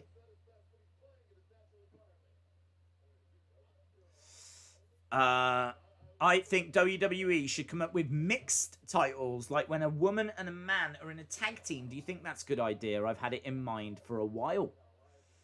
They would have to change their stance on intergender wrestling. Right now, they don't like it. And I'm not a big fan of like the women can only face the women and the men can only face the men. Because I think it can like disrupt the flow of the match a little bit. You can do great mixed tag matches like we saw at WrestleMania with Kurt and Ronda against Steph and Triple H. But I don't know. I don't think that would work for me. They can't do flipping tag team divisions. Starting up a mixed tag division would be beyond them, I think. Although they do love to introduce belts and then not know what to do with them. Jeff Hardy grabbing a guitar. So Hardy is fighting back now. Elias is down. Kick to the midsection. Elias hurls Hardy into the corner.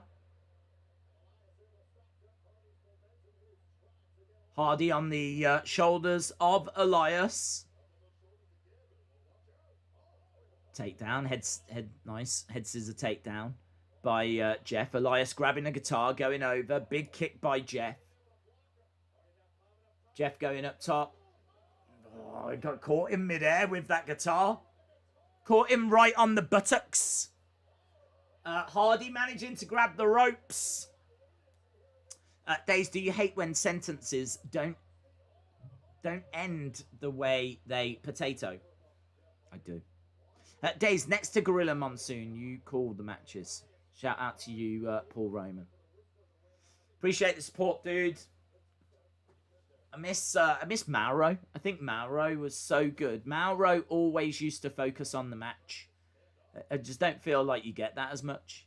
I feel like the commentators are telling you about loads of different things that are happening. We've got this match coming up, or you know what I mean? Like, tonight's Raw is sponsored by Cyberpunk or whatever. But instead, I wish they would focus on the actual action.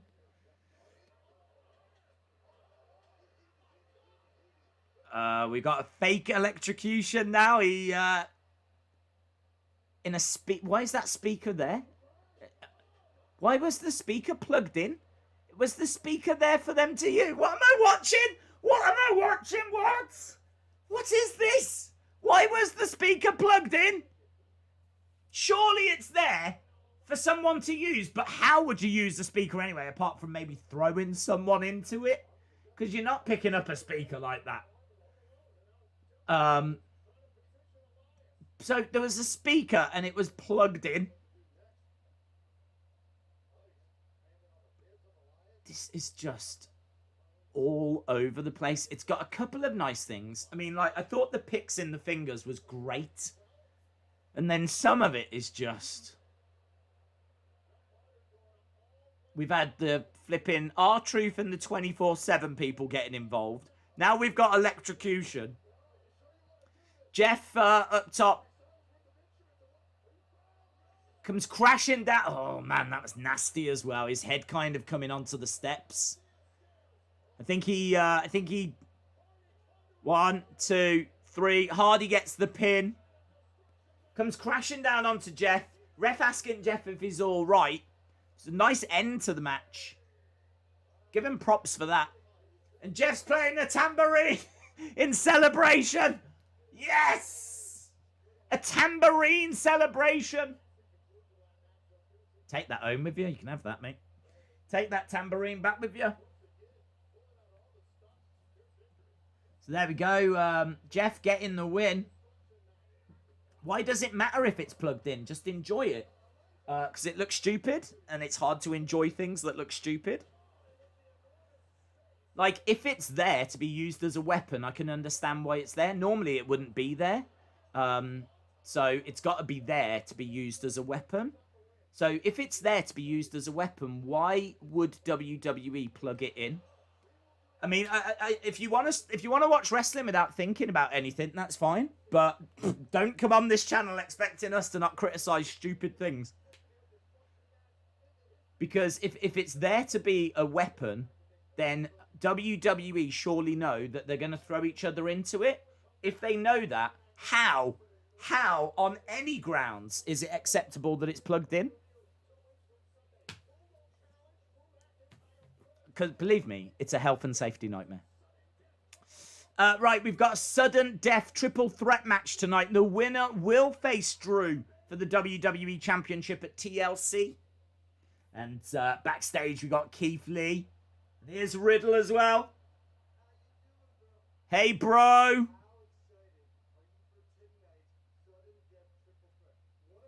Riddle says, how excited are you for tonight's sudden death triple threat?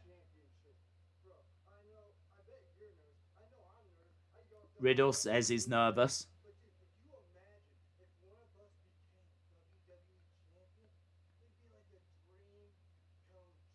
Riddle's just talking and talking and talking.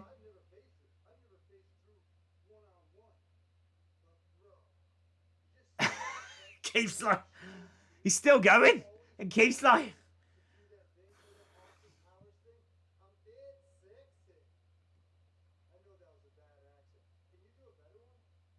he's gone.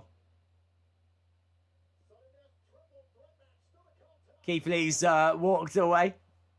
Dead sexy. There we go.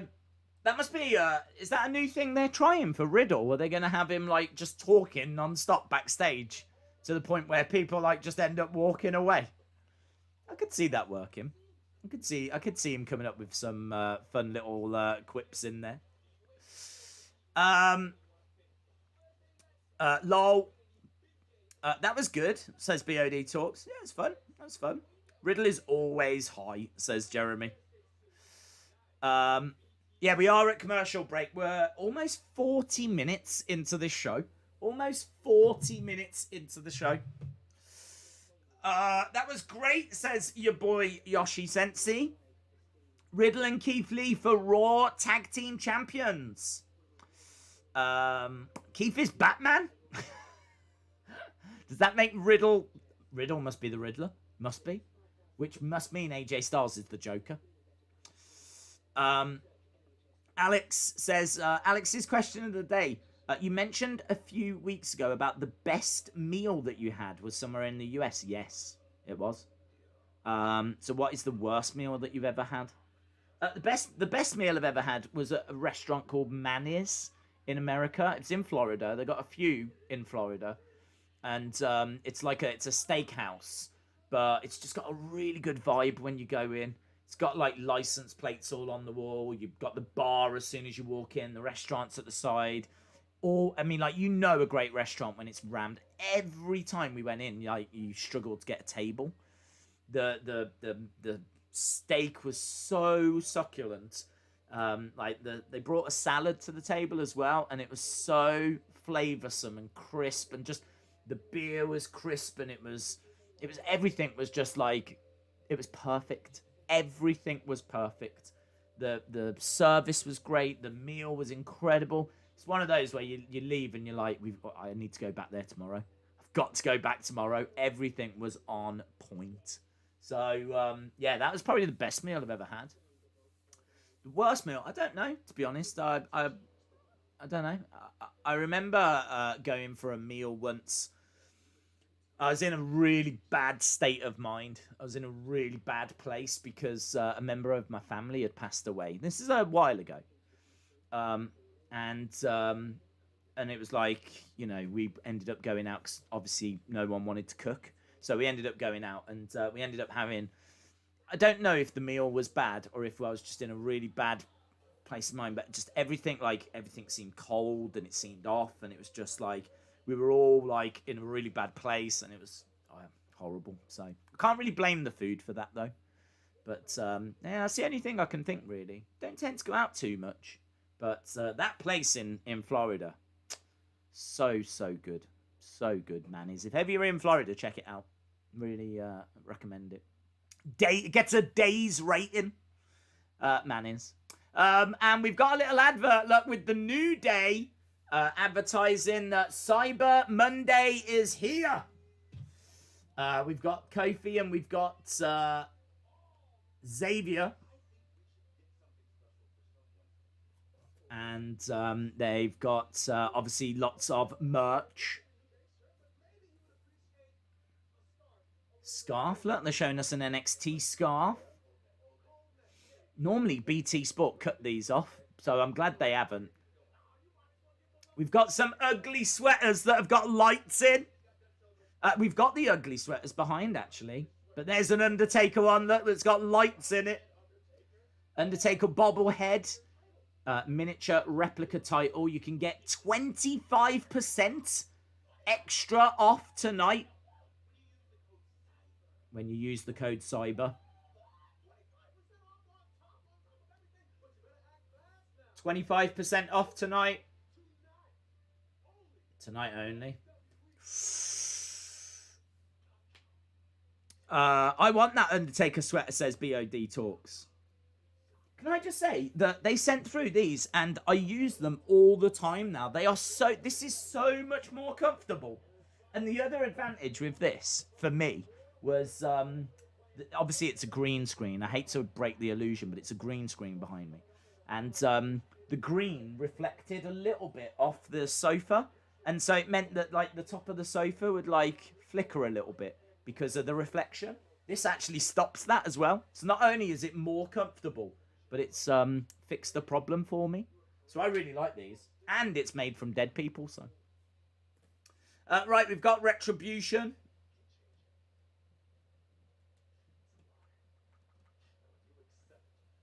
Talking from 3 weeks ago. We haven't seen them in forever. I think they've been having a well-deserved holiday. A really well-deserved break. Daisy's plug-in Euroshop. I don't care where you get it from. I don't care if you buy it from Euroshop or WWE Shop or just get... I mean, like, this is basically just a blanket. You don't even have to go to Euroshop for it. But it is Euroshop that sold this one. But no, I'm not plugging them. Why can't you see that you've been pushing the same boulder up the same mountain only to fall back down to the ground week after Okay, a new promo.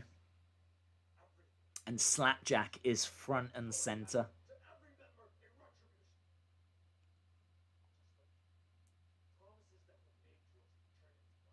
Promises that were made to us turn to lies. Our dreams turned into nightmares. They really have. They really have. You're still living a nightmare? But Ali could see what I couldn't, and he showed me how to get forgotten, discarded, left Ali could see what I couldn't. Wow. the world rejected me and only saw me as a joke. Ali saw me for what I really am, a weapon for retribution. He can't talk properly. A weapon for retribution. I think the mask is stopping him talking properly. I don't think the mouth moves that well for old Slapjack. Just me.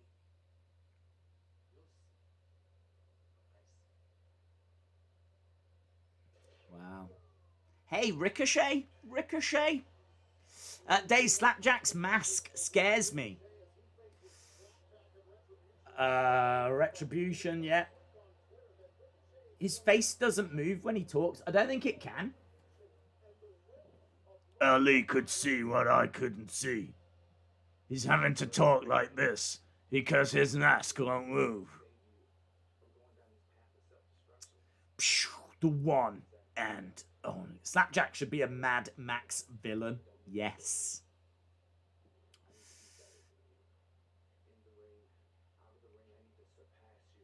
A Slapjack got Lockjaw. That should be his new name, Lockjaw. I used to be known as Slapjack, but I actually can't move my jaw. So as a result, I'm Lockjaw. Ricochet in the ring. He's taking on Lockjaw next. Ricochet versus Lockjaw. Yes. Yes. Lockjaw versus Ricochet. How come Ricochet hasn't had any wins on pay-per-view in 2020? Off the top of my head, because he's not been on that many pay-per-views. I think one is Dominik Dijakovic, one is Mia Yim, and I know who Slapjack is, but I forget his name. It's Shane Thorne. And you are correct with the others. Commercial break, yep. Donald said, I like Fiend Alexa. I'm confused. Alexa didn't even look upset that Randy had her, and she looked like she was upset when he gave her back to the Fiend.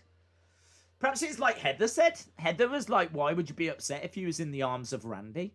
Perhaps Alexa's kind of... She's had a little thing with the Fiend now, and that was cool. But now Randy's come along, and have you seen his eyes? They are to die for. So, all of a sudden now, woo! Decision time. And she was starting to be like, do you know what? I kind of like it here. It's all right. It's all right being here. Having a little cuddle with Randy.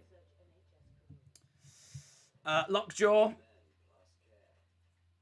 Monica King, shout out to you. It's not the mask. It's Vince that stops them, says Roten. Why do you love a blanket made out of skin so much? I just think it really represents everything I believe in. Recycling. I'm really big into recycling. So, do you know what I mean? We have got to save the environment, guys. I love this blanket for one reason. Greta Thunberg.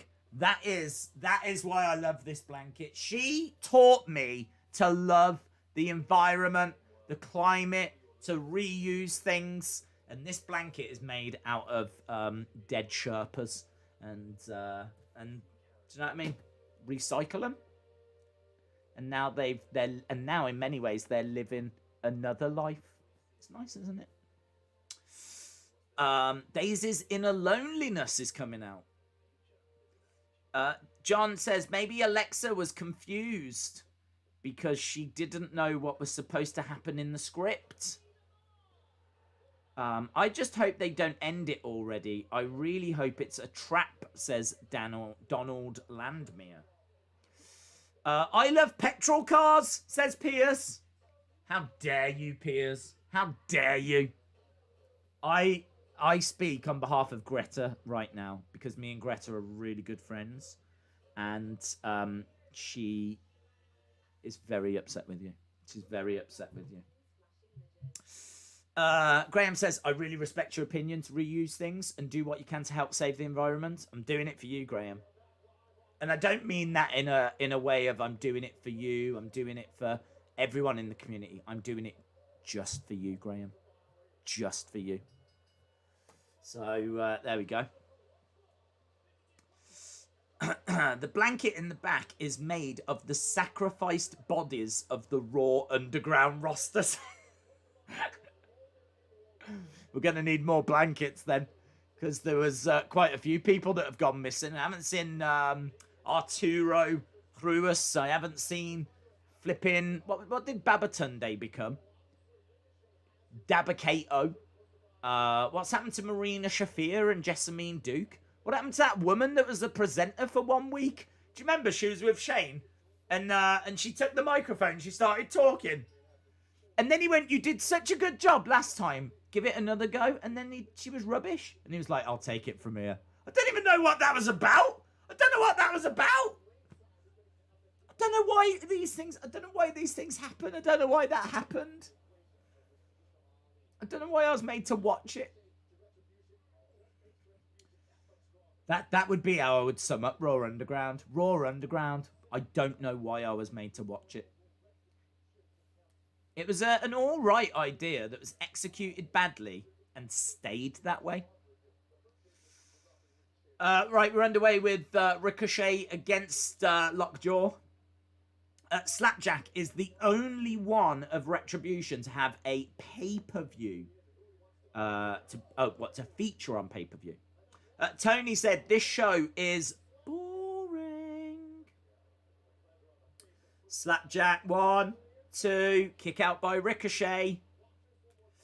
I need to know if you're a Brumtown broski. I am, yes. All my family are from Birmingham. And I've even got... There was a little show called Brum. Birmingham is known as Brum to people. And there was a show called Brum. And it was a little car that drove around Birmingham, going on little adventures. It was for kids. And right in the corner, I've actually got that car. Not that exact car, like a little remote controlled version of it. So I have got very strong connections to Birmingham. It's where my mum was born and raised, where my dad was born and raised, where my family are all from, where I used to go every weekend. It's where I used to work. Big strikes to the midsection, big forearm strikes, knee strike by Ricochet. Ricochet with a shoulder tackle. Big crossbody comes crashing down onto Lockjaw. Asuka and Lana versus Shayna and Nia. Drake, shout out to you. Oh no, look at this. Ricochet was doing well, and here come the other members of Retribution. Lockjaw gets thrown to the outside. Look, Ali's got his head in his hands. Ricochet over the top takes out all of Retribution. Do you remember when they were causing such carnage? And now one man can knock them all down. Lockjaw back into the ring. This is looking good for Ricochet. Ali, behind you. Oh. Dana Brooke says, send that message to your girl. Dana Brooke just slapped Ali. Slap Ali. We got Slapjack and Slap Ali. T-Bar's down. Mace. Top rope Insecurity. Mace is down. Ali's down.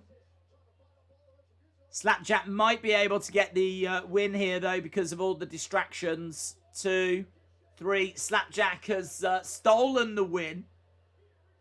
Thanks to all the distracting. But the big talking point here is Dana Brooke slaps the taste out of Ali's mouth. And says, send that message to your girl. Is it the dream match? Is it Reckoning versus Dana Brooke? The dream match that we're all hoping for. I mean, in fairness, it is good that they are giving us something to do.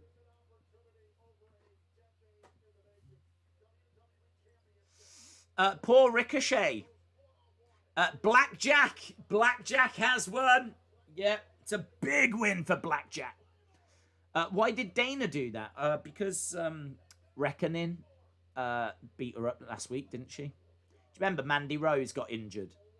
And was it last week or 2 weeks ago? Can't remember. But Mia Yim attacked Dana. For some reason, she wasn't out there. She wasn't at ringside. So Dana couldn't go after her. Instead, she had to slap Ali. Do you think Ali will send that message? Do you reckon in a bit we'll see Ali backstage slapping Mia Yim? That's from Dana Brooke, by the way. Boom! Drew McIntyre, yes. Are you a Brummie? I don't class myself as one because I wasn't born there. But I feel like I would definitely get honorary citizenship. I'm from Newcastle, but I live in Birmingham now, says Brother Nero. Awesome. Very, very cool. This Sunday, tribute to the troops. We are going to try and watch this on Sunday. I don't know what it's going to be like or what matches. There might not even be matches. Are there matches? I don't know.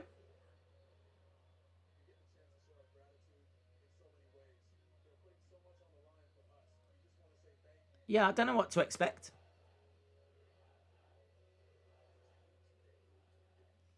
Tribute to the troops this Sunday on Fox. But we're not going to tell you any matches or what's going to happen. Well, there we go. Back at commercial break. That's what's happening. We're almost at the end of hour 1. We're almost a third of the way through this Raw. And I feel like it is a Raw that we won't be forgetting anytime soon. Birmingham is home to Black Sabbath, yes. Days, your accent is proper Birmingham Midlands still. That's fine. Why is tribute to the troops and NXT both on that day? Imtiaz says you were born in Stourbridge. Correct. Correct. I was, yes. And I lived there for about 23 years. Big Boy Dally says, I've seen tribute to the troops. It's only going to be an hour long. I saw that, yes. If she wanted to send a message of love, would she have hit him with a chair? Yes. Didn't Ali say that he wouldn't betray Ricochet like Cedric did, and then he did the same thing? To be honest, Mohammed, it's really difficult for me to remember because whenever I see Retribution, I automatically fall asleep. I automatically switch off. So it's really hard to recall their segments. So he might have said that. He might have said that. But he definitely lied. Will we ever find out who was driving the car? I don't know, Piers. I don't know. Do you want to? Do you want to find out? I mean, we can just make something up if you want. WWE will. I don't think they've got anything planned. They'll just throw a name in there. Do you know what I mean? I don't think this is some epic storyline that's going to be a crazy reveal. So, how is Linda? She's good. She's good. And can I say, she's got great skin as well. So, not long. Hey, not long. And then we'll get another blanket. There'll be another blanket coming soon. Where will tributes to the Troop be shown in the UK? It's not on BT Sport. It's probably not going to be shown. You're probably going to have to find alternative means. You're probably going to have to try and find a way of getting Fox. So normally if you go to Google and put Watch Fox free, there's a way of doing it. That might be what I try. I don't know. I'm going to have to try and find Fox. Retribution has got me sleeping harder than Jake Paul had Nate Robinson. Yes! Yes! Love it. Reckoning versus Dana Brooke at TLC. Main event. Straight up. Who's better, Drew McIntyre or Lockjaw? Great question, Nathan. Great question.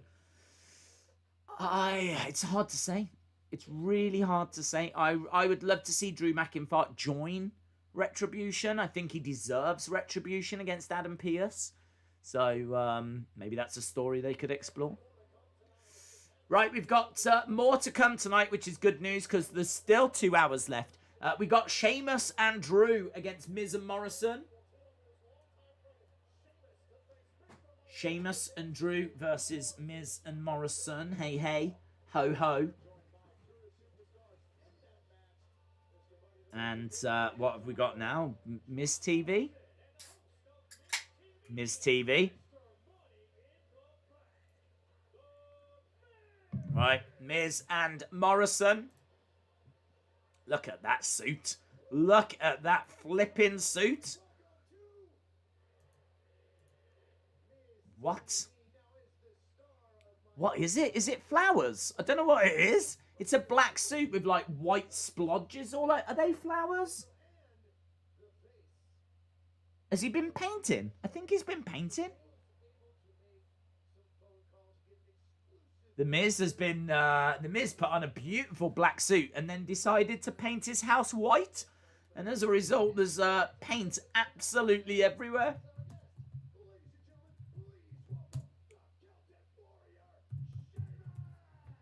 That suit is next level. Next level. Bum ba-dum ba-dum ba-dum. I need that suit, dude. Easy. Go and get yourself a black suit. Go and get yourself a child. Give them some white paint and it's yours. Done. Come back in about half an hour. It'll look exactly the same. Rotem says dapper. Big Boy Dally says that's a great suit. Have you all lost your minds? It looks horrific. How is that a great suit? How is that a great suit? I can't see that. I'm sorry, but I am quite happy to talk about wrestling and have back and forth, but don't bring my fashion credentials into question. I know fashion, and that is not on trend, I can tell you. Looking like a painter is not on trend.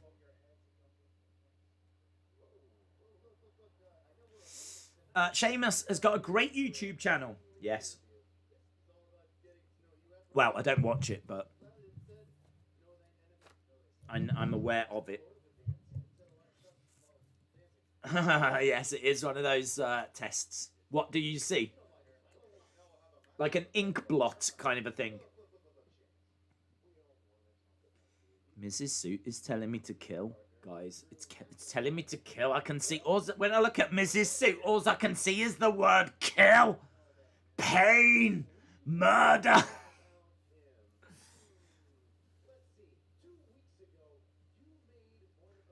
Right, Miz and Morrison are talking to Sheamus. It looks like he's rolled around in powdered sugar.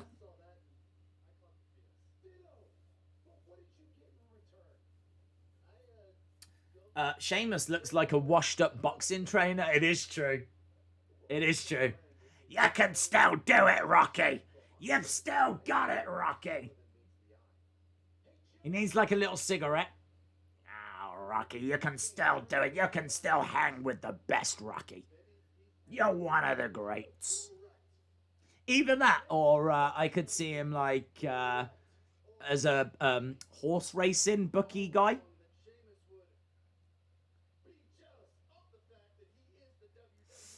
I'm on the back row of the Thunderdome. Days, you clearly don't know fashion. I'm sorry, but I do not get my fashion tips from The Miz. And I feel sorry for you if you do. Dare you bring my fashion credentials into question. Miz's suit has got a beautiful floral sequence. I think it's really great if you look at that and you see flowers. That's nice. I see pain and suffering. Anguish. I see anguish. That's what I see. I tell you what I see right now. Disappointment. This Raw is... I'm not even paying attention to it. I'm sorry. I know this is a Raw watch-along, but... Oh, my God. This is on... I feel like what we're doing right now is we're streaming me watching a Portaloo. Do you know what I mean? It's that level of awful. It's just a complete non-stop series of poop. Portaloo days, that's what I'm going to become.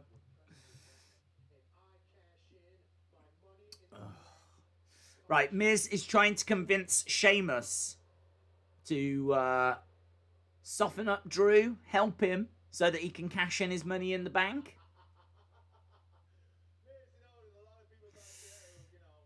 I see dead people, says Paul Roman. This is torture, says Ryan. I know. Rotem says, I know fashion, says the man that's got a blanket made from dead people. Yes. Because everyone will be doing it this time next year. Thank you. I'm sorry that I'm that far ahead of the game. This is someone from Dead Sherpas on his couch. Yes, Quinn. Yes. Because you will have them as well this time next year. But I will have moved on. Miz says to Sheamus that his career was a joke. Oh, he's not going to like that. The jacket's coming off.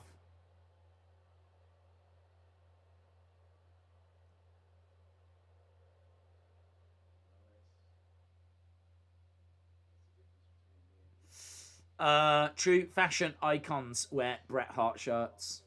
Thank you. Stupid suggestions. They should have steel steps coloured for the show. Red for Raw, blue for SmackDown, black and gold for NXT, purple and orange for 205 Live. It's not a stupid suggestion. I'm down for that. I think that's really cool. They changed the rope colours. I really feel like the ringside area could be made to look a lot more exciting. Everything being grey is so dull. We were saying WCW used to have like flames printed onto their mats around the ring. You could really do something quite cool. They're beating up Sheamus with the Money in the Bank briefcase. This interview has turned sour. The briefcase accidentally opens. There's the contract was inside, in all fairness. It's good that the contract was in there. So the briefcase accidentally opened, but thankfully the contract was inside. Could you imagine if it was like a bra? There'd be some questions then, wouldn't there? I'd have questions. I think Maurice would have questions. The contract came out. Yeah. Oh, hello. What's this? Carl's Jr. at Hardy's. I don't know any of those words. I don't know what Carl's Jr. is, and I don't know who Carl is. I don't know what Hardy's is, and I don't know why there's a smiling star at me. I don't know what any of this means.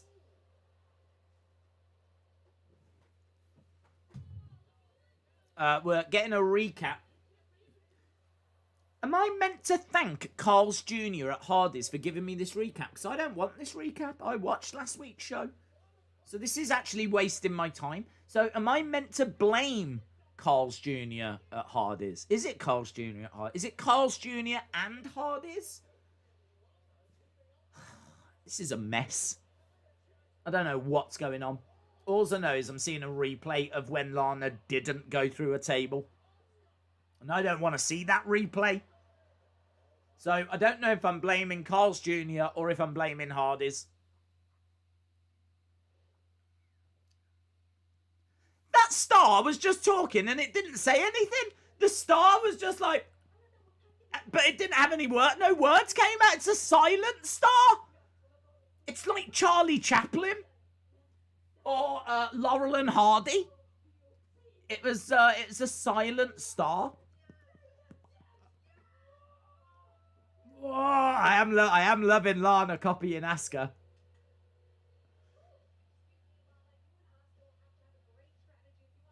Sarah Schreiber, of course, straight in, interrupting.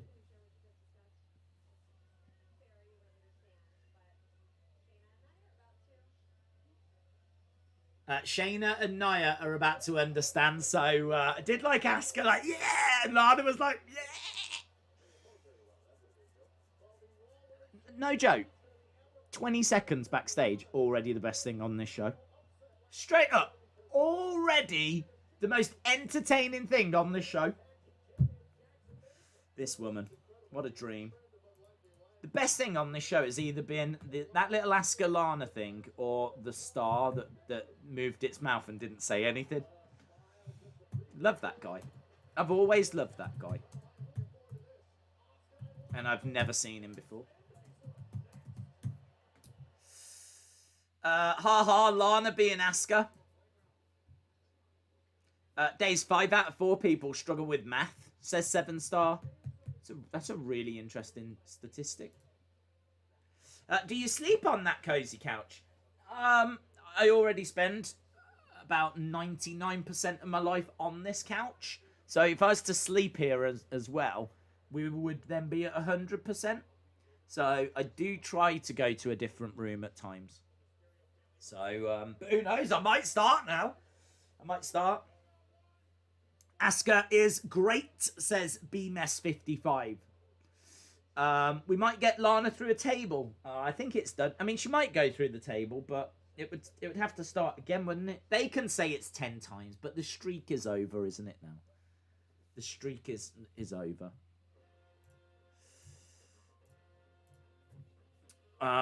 Sheamus. Asuka is great. Lana through the table streak could begin anew. Days, you are a trendsetter. I know. Miz said money in the bank. We still need to find out who threw the pie at Kevin Owens. I feel like, didn't that get revealed? I can't remember who it was. Can't remember. Do you sleep on a different couch? Yeah, I sleep on it. There's actually another sofa exactly like this just next to me. And that's where I sleep. So I do my sleep in there. And then I just hop over the arm. And then I do my work here. This is my office. And the exact same sofa next to me is where I sleep. And that has got more dead Sherpa skin. So there we go. It's an interesting life that I lead. It's a very interesting life. I do miss the sunshine. I do miss laughter and life. But really, this is the life I chose. Spending my time with you guys, streaming, is the life I chose. Or is it chose me? No, I definitely chose it, in all fairness. KO feared the Fiend, says Butterspark. How about we make Nia go through a table instead? I know it says live, but shouldn't they be filming shows since they are moving to a new venue? Shouldn't they be filming shows? I don't think so. I mean, they should be able to move and it be quite seamless. I mean, if you think about it, back in the day, they used to go from arena to arena, didn't they?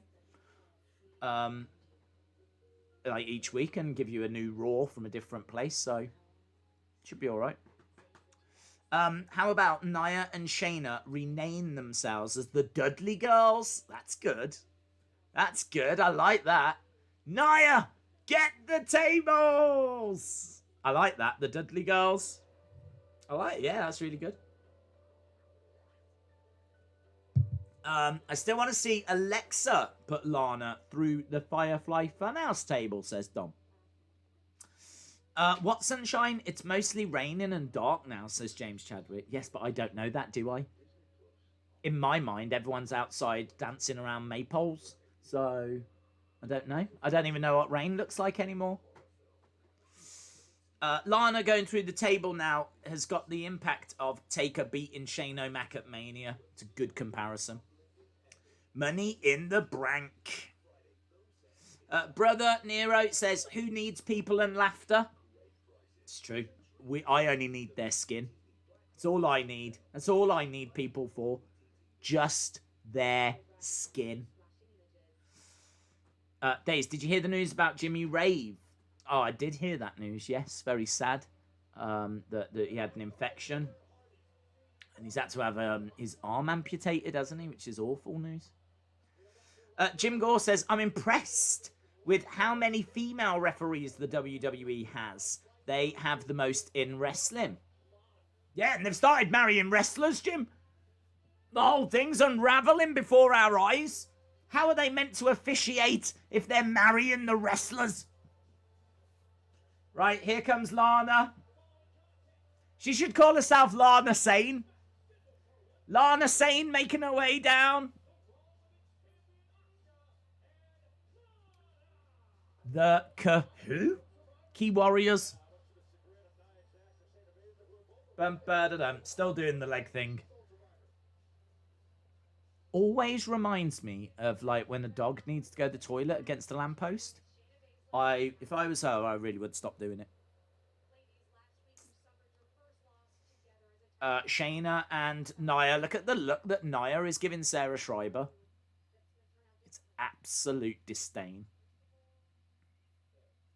Ew. Yeah, I do agree.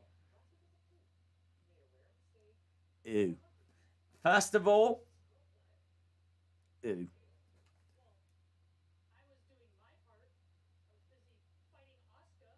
Shayna said that she was doing her part.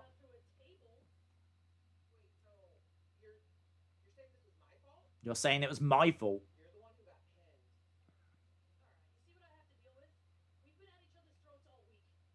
All week, you've been at each other's throats since you got together.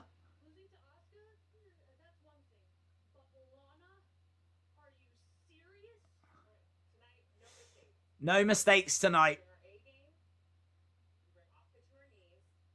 This is an interesting match because they can easily beat Lana, but you can't beat Asuka. Ew. Lana and Asuka being tag champs would change their careers for the better. Would change Asuka becoming a tag champ with Lana would change her career for the better. It would certainly change Lana's for the better. And I'm not against it. I don't mind that story being told at all. I'm on board. But I don't know that this is doing a great deal for Asuka. I don't think they'll be together for a while as well, because we've got to be getting Asuka Naomi soon. We've got to.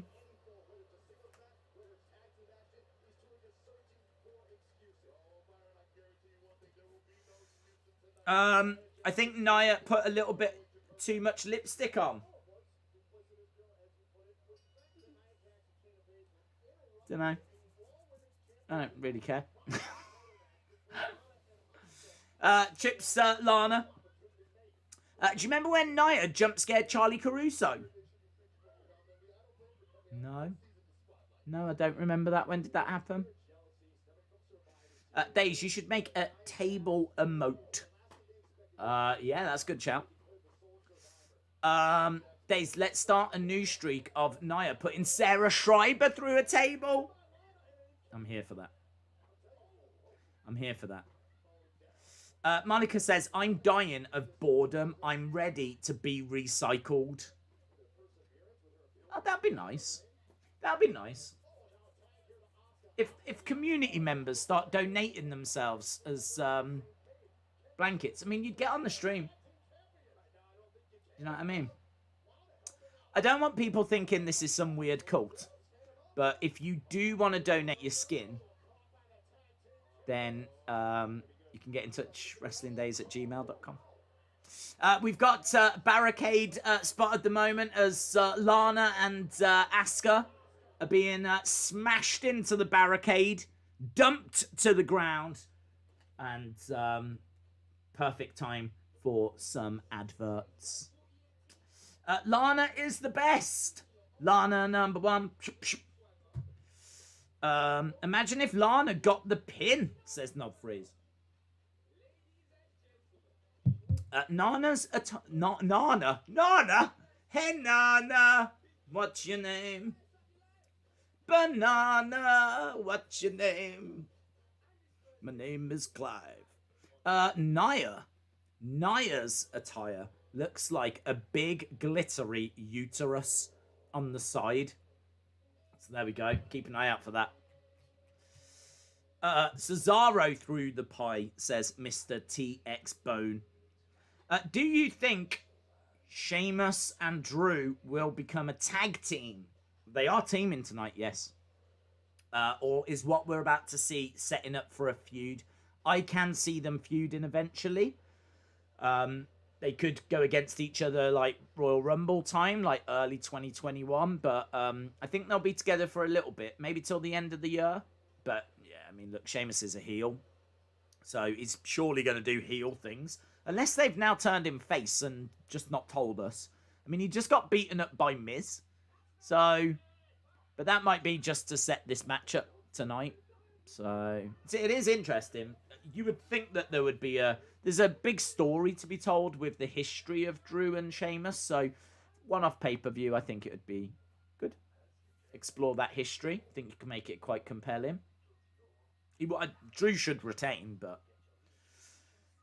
who do you think's going to win? Asuka and Lana or Shayna and Nia? I'm going to say Asuka and Lana. Rotom says, Days, how many dead people make one blanket? It's actually not as many as you would think. It's just under 1,000. So it's like a really small village for one blanket. That's not bad, is it? Not bad. So, and as we said, it's all recycling as well. It's all recycling. So, yeah. I think we've probably got a vibrant community to the point where we might... I don't know how many people are watching right now, but we've probably got maybe half a blanket's worth. I don't know. Sleep on it. See how you feel. And if you do want to be a part of... we'll call it Project Blanket 2021. If you want to be a part of Project Blanket 2021, just, yeah, hit me up. And we'll start getting the ball rolling. Have the prediction games results been out yet? No, not yet. They'll be out after. They will be out after. I absolutely forgot. Slipped my mind. I was doing editing and stuff like that, and just completely slipped my mind. So, yeah, I will get it out after. The Village People blanket. Sleep on it. Days, Rusev Day was holding Lana back. That's a good point. It's Lana Day now. It's Lana's day to shine. She gets tagged in. She starts pounding away on Nia. Nia picks her up. She jumps onto the back. She puts on a bit of a sleeper hold. She gets slammed down to the mat, but she's right back up. Nia grabbing the arm of Lana. Pushes Lana down. Oh, big kick. Asuka cheering Lana on. Oh, she should do that. She should ragdoll her. She had her right on the ropes then, and she did, like, pull her back and forth a little bit, but could you imagine if she had her against the ropes? She's like, and Lana was They should do that. That would be brilliant. Just up against the ropes, middle rope. That would be a meme. That would be all over the internet. Do it, do it, do it. Lana's down. Eco-friendly days. Yeah, man. A lot of people saying there's like a housing crisis. There's not enough food to go around. You know, we're overpopulated. It's solved. Solved it. 1,000 people make a lovely blanket. Shayna working on the leg of Lana. Big strikes coming in by Lana. Daze, you're right. Think of all the space that's wasted on graveyards that you save for the earth. I know, mate, I know. And it's a nightmare at Christmas when you've got to think about all those cards you got to send. If we start just turning people into blankets, it's less cards to send, less presents to buy. It's a lot more convenient. Vape Ross Vape, shout out to you. Why does Nia have wings? Is she gonna fly? She's always had them little flaps. Lana on the shoulder. Vape Ross Vape is a legend. I don't They know what they donated are. $2 via a super chat.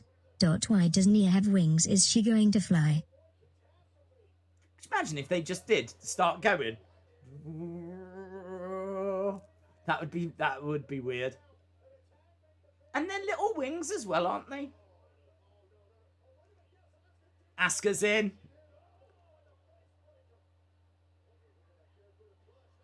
Hip attack by Asuka. Nia goes down. Back elbow by Asuka. Big boot by Asuka. Missile drop kick by Asuka. Shayna down. Nia out the ring. Another hip attack going for the cover. 1, 2. Shoulder up. Shoulder up. Monica says, if you're thinking about it, dial 1-800-recycle me. Guys, we got a hotline. We got a hotline that's been activated. Is this match for the championships? I don't believe so. I don't think they said it was. It's a big glittery uterus. Lana up top. This is her moment. Yeah! Crossbody. Falls onto Shayna. Shayna rolls through. She's reaching over to Asuka. Nia pulls Asuka to the outside. No, this is a bad situation. Asuka trying to make the save. Knee strike. Is the ref going to allow that? Ref, that's all right. 2, 3. Apparently it's fine. Lana gets the pin. We're all good with that. Yep.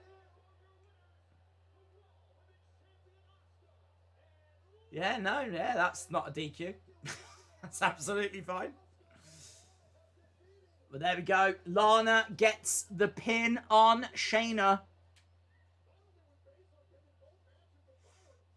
Bum ba da da da da ba ba dum. Bum ba da da dum. Look at these two. They're best of friends. Nia going after Lana and Asuka. Lana hobbling. Has she done some real damage?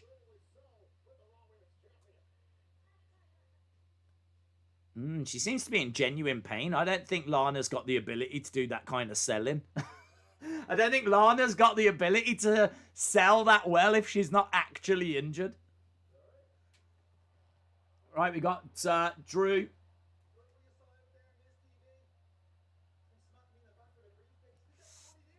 Awesome, Lana, the ravishing Russian. No table, no. I think we're done with that. She'll botch the flying thing and she'll injure most of the birds. Imagine if she did. A little thing started going, she started going up and then a plane came along. Nia, look at this. She's Bye, Naya. She'd make a great blanket. Ooh, she'd make a great blanket.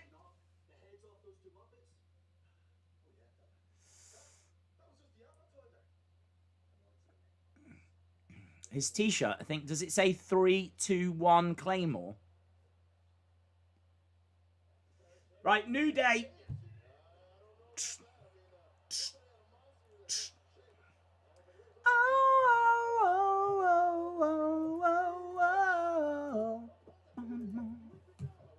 Here we go, New Day. I don't know. I don't actually. Who are they facing? I don't know.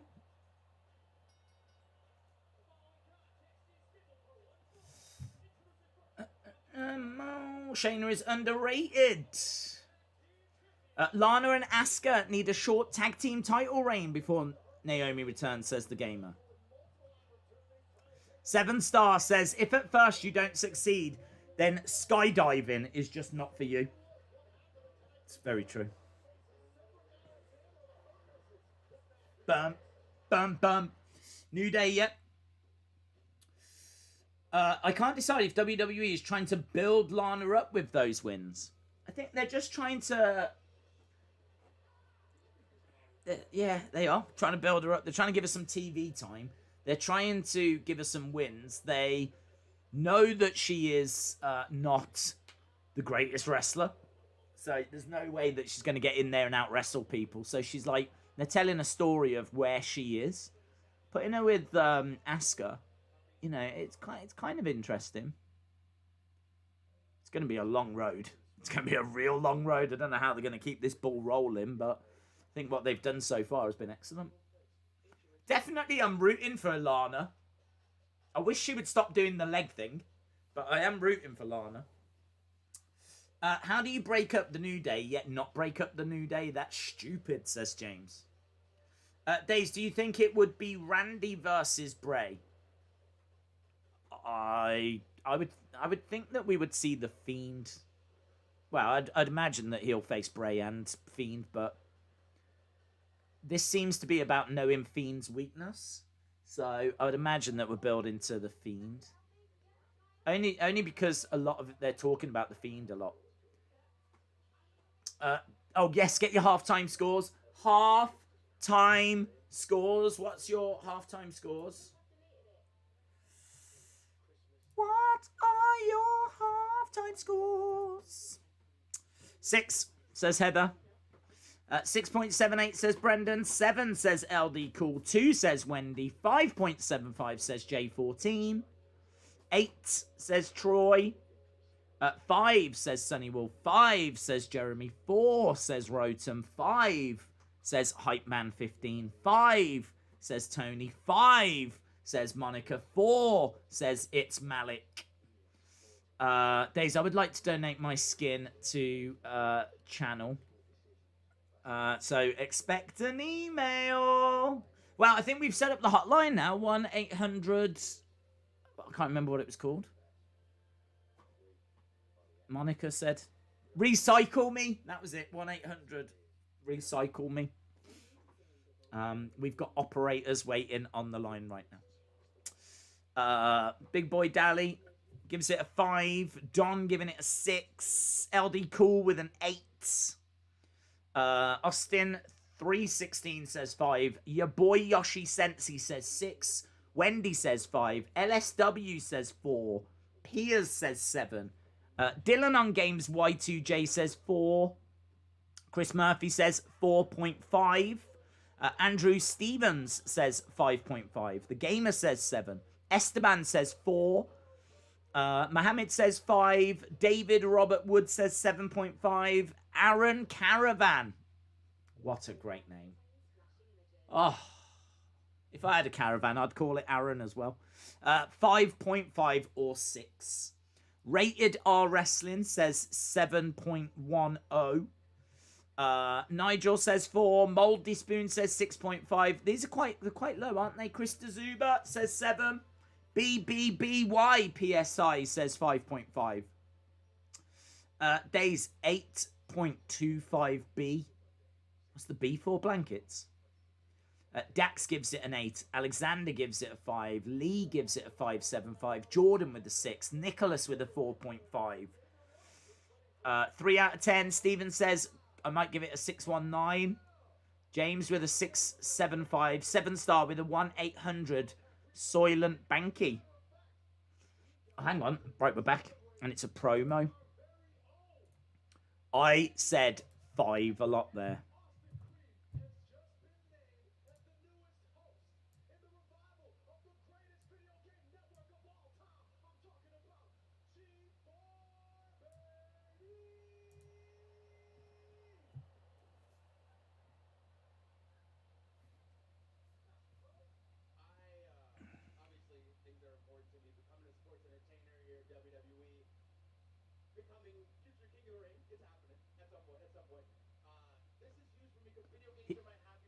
He wants to be future king of the ring. That's cool.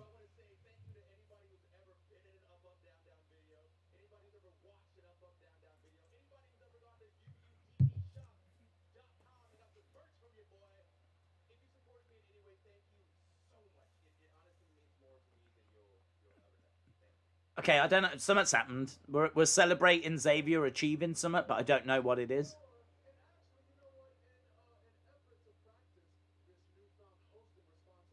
So he's a host. Is going to host something?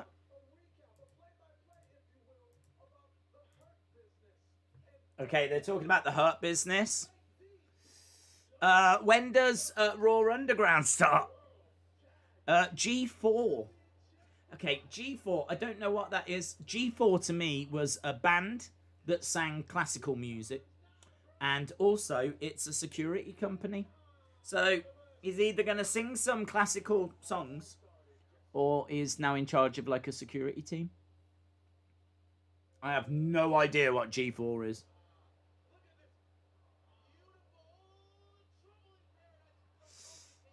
He's on G Dollar. Days, I just called 1-800 Recycle Me. I've got an appointment set for Wednesday where I get to get my skin taken off. I'm going to really enjoy it. I would definitely keep your plans for Thursday free. I mean, I know we might not have spoke about like the details, but you're not going to feel brilliant after Wednesday. Let's put it that way. So definitely keep Thursday free, and probably all of the days after that free. And also say goodbye to some people on like Wednesday morning. But we'll talk about it when you come in. Danny Barnhouse says 7 out of 10 monikers being recycled. G4 is Gears of War 4. No. We're already at... Aren't we at G5? Aren't we already at Gears of War 5? We're at Gears of War 5. So G4 can't mean that unless we're going backwards. Soon, next week, they're going to tell me that blooming Xavier Woods is now in GoldenEye. I don't think that's what G4 is. My score was 6.2 Lana's, not going through a table out of 10, says John. MTS, shout out to you, dude. D Jones says G4 is a legendary video game channel that was cancelled and turned into Spike TV. Oh, okay. So it was a TV channel. That makes more sense. He's got a TV show on IGN, right? My screen name is BBB, like Tipsy. Ipsy. It's short for... Is that a place? Ypsilanti, Michigan.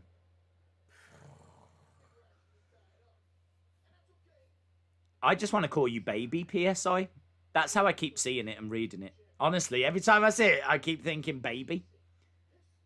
You can be my baby PSI. We'll stick with that now. Now that you've tried to correct me, we'll change it to that. So, Baby PSI says, my screen name is pronounced Baby PSI. There we go. Days, what do you think they're going to do with Ricochet? Nothing. Nothing. I don't think they're doing anything. Cedric Alexander getting right in the face of Xavier Woods.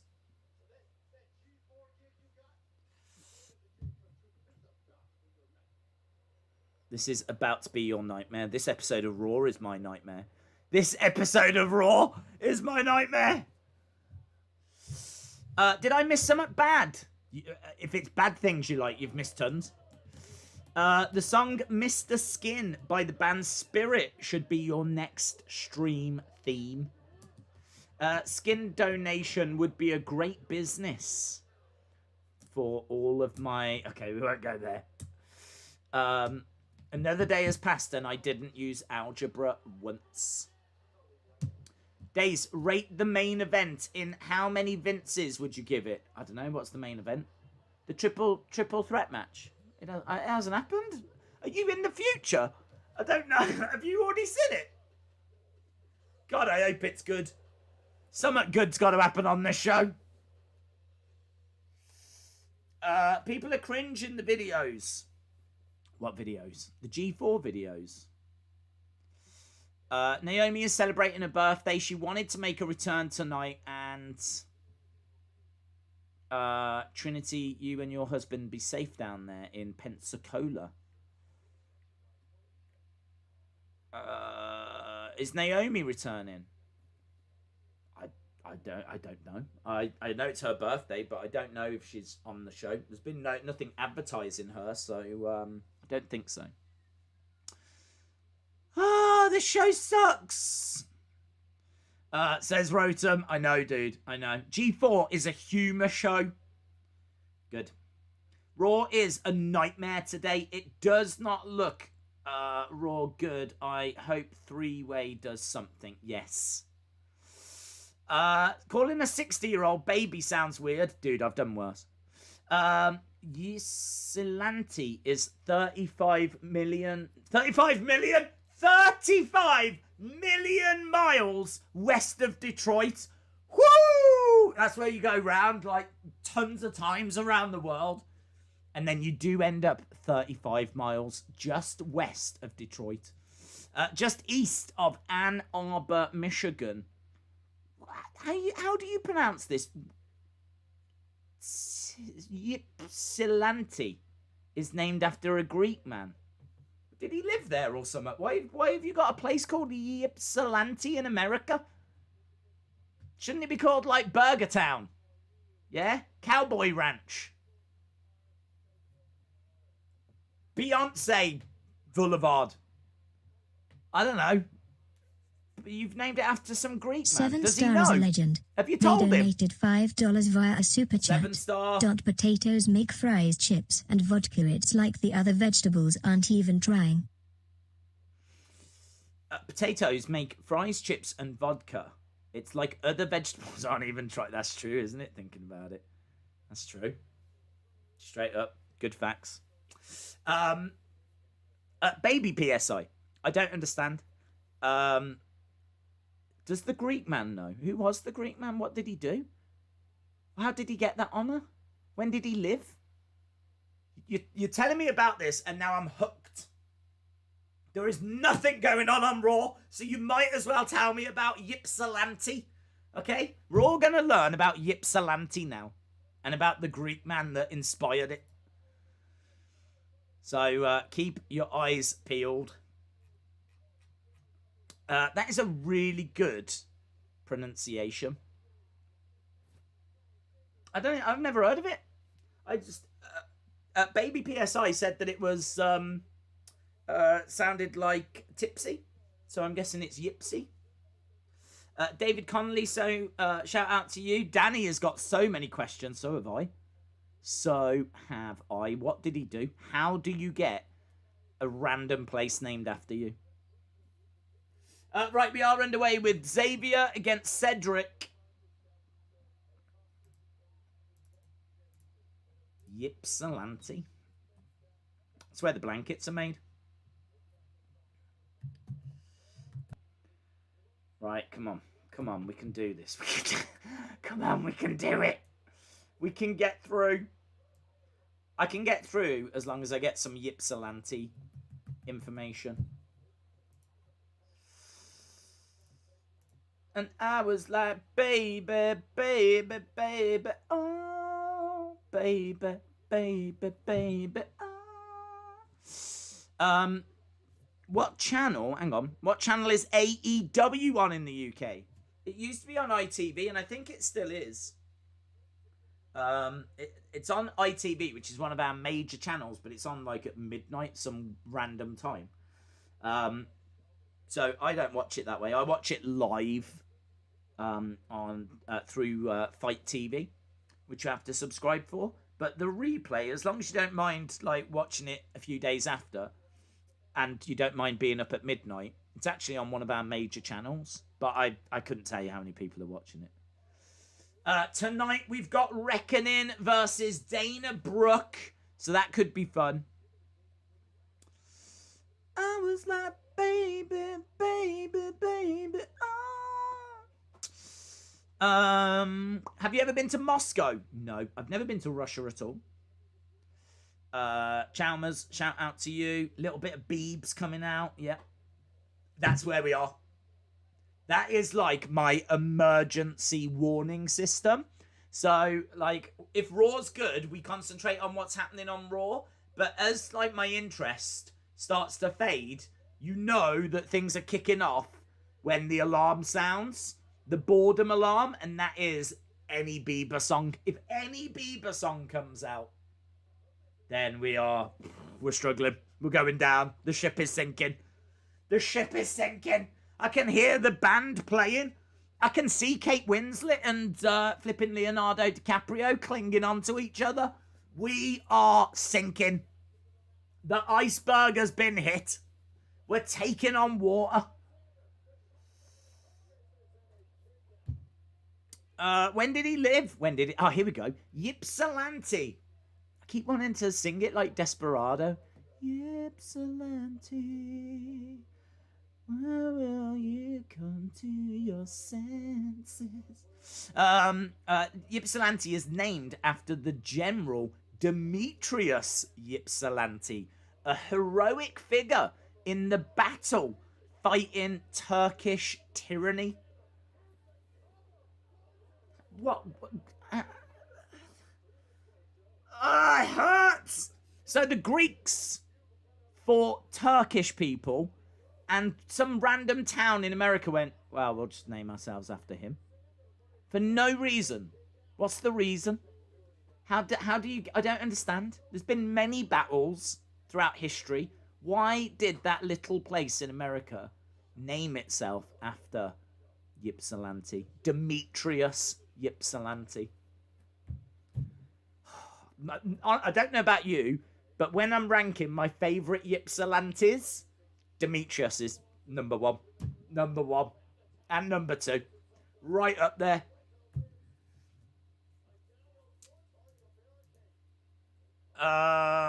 Retribution are going to attack the Hurt Business. Look, there's just things happening.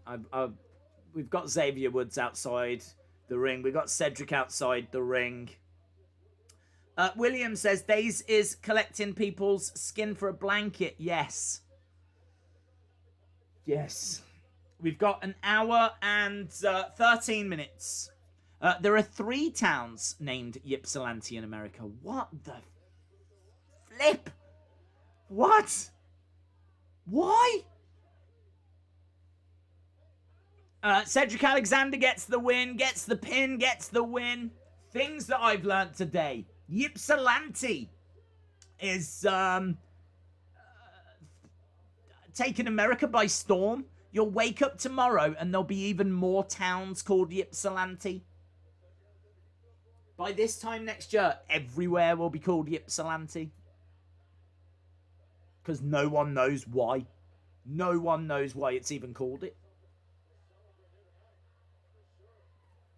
Cedric Alexander's walking up the entrance ramp celebrating, and MVP and Shelton in nice suits standing in the ring. Could you get the British computer lady to say Istanbul, not Constantinople? No, because I don't know what it means. What does that mean? What does that mean? I feel like I'm starting World War III if she says that. Because it might be Constantinople, mightn't it? I don't know what that means. I still don't know where Ypsilantis come from. I just want to watch Raw. The whole point of this is to watch wrestling. And here I am with flipping big words.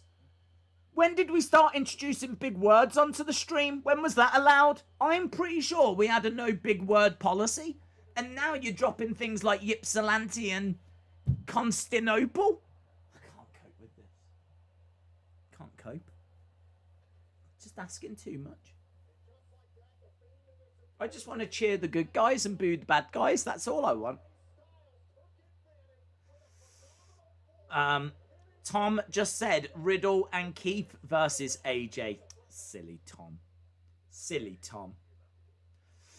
Right, we're backstage with AJ and Omos.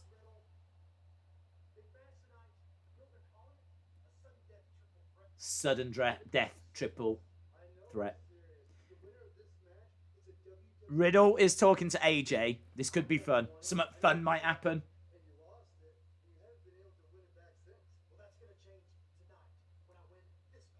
AJ says he's going to win the match tonight.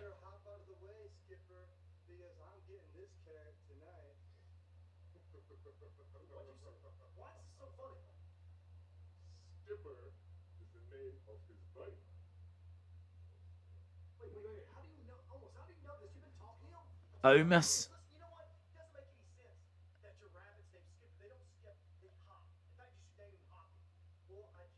So Omos just, oh my god. The only time they've had Omos speak is to say Skipper is the name of his bunny. Shutting down.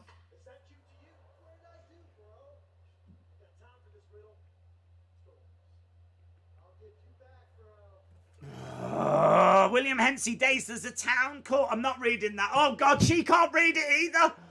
Hang on. Hang on. Oh, my God, how do I turn her off? How do I turn her off? I don't know how to turn women off. How do I stop her from saying this out loud? Ah! Is she not... She's refusing to say it. She's not saying it. Yes! Yes! You almost had panic stations then. Woo! She's not saying it. It's got nothing to do with me. She is moody with you, William. Oh, William, you're in trouble. Wow, there we go. There we go. It's very rare for her to refuse to say things, William. Very, very rare for her to refuse to say things. But she wants no part of your filth. Keith Lee is... Is this now? I thought this was the main event. Is this now? What's happening? Why is this now? Oh, flippity flip. Well, I'm not going to complain. God, I needed summer. I needed summer. AJ Styles versus Riddle. Boom. The start of the Rise of the Machine. Yes, she's thinking for herself. She's not just going to read out anything that you guys wanted to read out. She's starting to think things through now. She's really grown. Women do that. Bask in his cookies. This show still sucks. It might be the worst Raw of the year. I tell you, it's been hard. It's been so difficult trying to get through this show. I mean, we are literally to the point where we're making up our own entertainment. We've got to the point now where we are actually having our own conversations. This has just turned into a stream. It's not even a Raw. It's war. It's Raw is war. They've declared war on the viewers. It's not like them against WCW. It's them against us. We deserve medals. They should sell. I sat through Raw. I sat through Raw medals that you can buy and give as a gift for achieving it if you actually manage to get through it. God, flippity flip. The fact this match is now and the main event makes me think that Miz is cashing in tonight. BB Yipsy, yeah, says all three places are Ypsilanti, Michigan, Ypsilanti, Georgia, and Ypsilanti in North Dakota. Okay.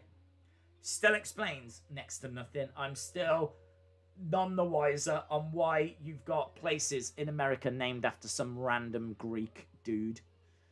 Don't get it. I don't understand. Daryl Simmons says, I'm so very sorry I can't play in the NBA preseason. I will play versus the Golden State Warriors versus the Hornets Christmas on NBA 2K19. I love you both. Stay fearless. Who are you talking to? Who is the chat having its own conversations now? I don't know. Do I need to be here? Do I even need to be here? I don't even know what's happening. I've completely lost the stream. The stream's gone. It's gone. It's absolutely fallen apart. There's people having their own conversations, which is absolutely fine. But this is an amazing show, says Brandon. Boredom equals big words. Brandon's loving the show so far. That's not getting... That won't even make it onto the escape pod. Well, actually, it might, 'cause we have spoke about that subject before. Here's me like, no, we wouldn't even touch... But then, thinking about it, we have spoke about that subject before. You've gone bonkers. I know. I'm malfunctioning. It's time to kick back with some eggnog. Do you think so? Do you think... Should we just go with it? Now I've got vaping. The real cost of vaping. 2017, Drew McIntyre won the NXT title in his NXT in-ring debut. This year, McIntyre won the Rumble. When... yes, I know. And what's this? I know this. What's that got to do with vaping? What's that got to do with vaping? Days, you should talk about your OnlyFans. Oh, I don't like to talk about my OnlyFans. That's it's hidden behind a paywall. But if you do want to see provocative pictures of me, then you can join my OnlyFans. It's only $200 a minute. Worth it though. Worth it. My dad says that he went to war and I'm going to war now. Listen, Galaxy 101, your dad never suffered through anything like what you're going through. And you can tell him that. Honestly, you can tell him that. If your dad says you don't know what war's like, just say, you didn't watch Raw. You didn't have to sit through the 3-hour Raw that I had to sit through. Raw tonight is okay, says the gamer. Vince isn't even smoking the good stuff at this point.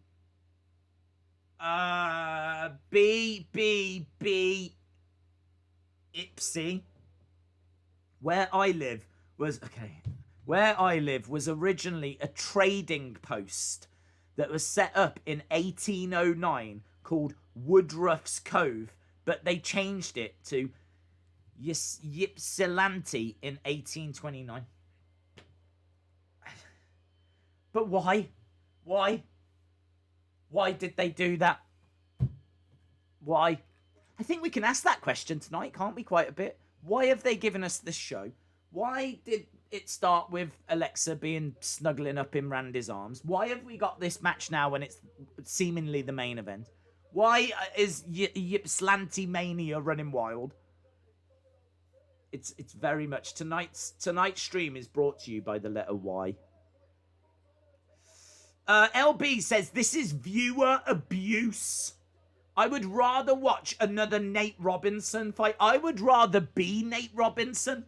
I would rather be Nate Robinson right now, or even at the point where he got knocked out by Jake Paul, I would rather be Nate Robinson. In fact, I'm jealous of Nate Robinson because he's probably still in a bit of confused state. So he probably can't understand this Raw, but none of us can understand this Raw. We're all Nate Robinson.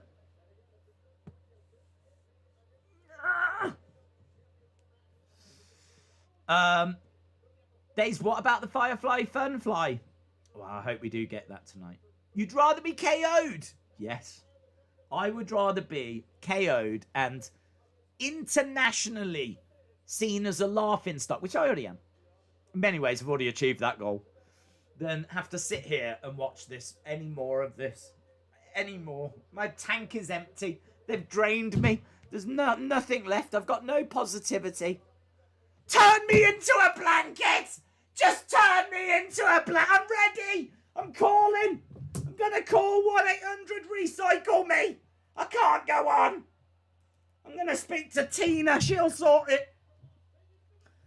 I'm gonna book my flight. I'm gonna go to Sipsy or whatever it's called. That's where the blankets are made.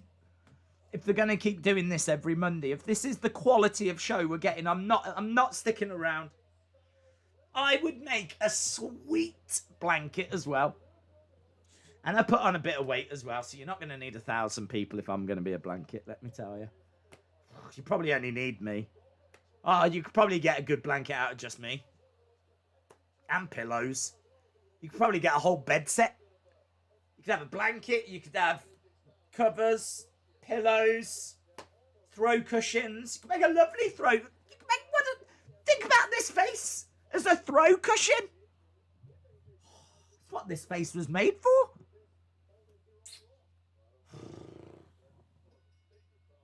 What do you think of the show? They don't like it. The Sherpas aren't having a good time.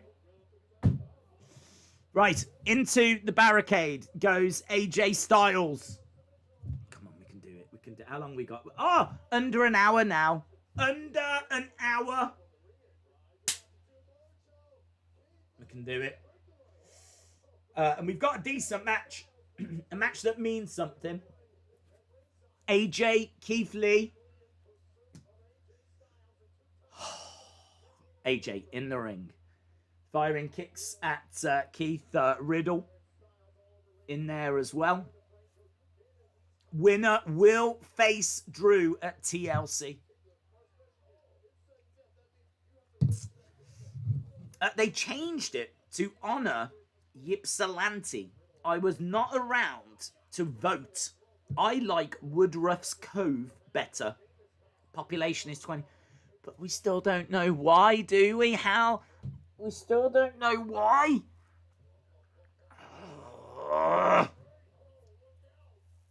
B, Yipsy. We still don't know why. You've told me when it happened.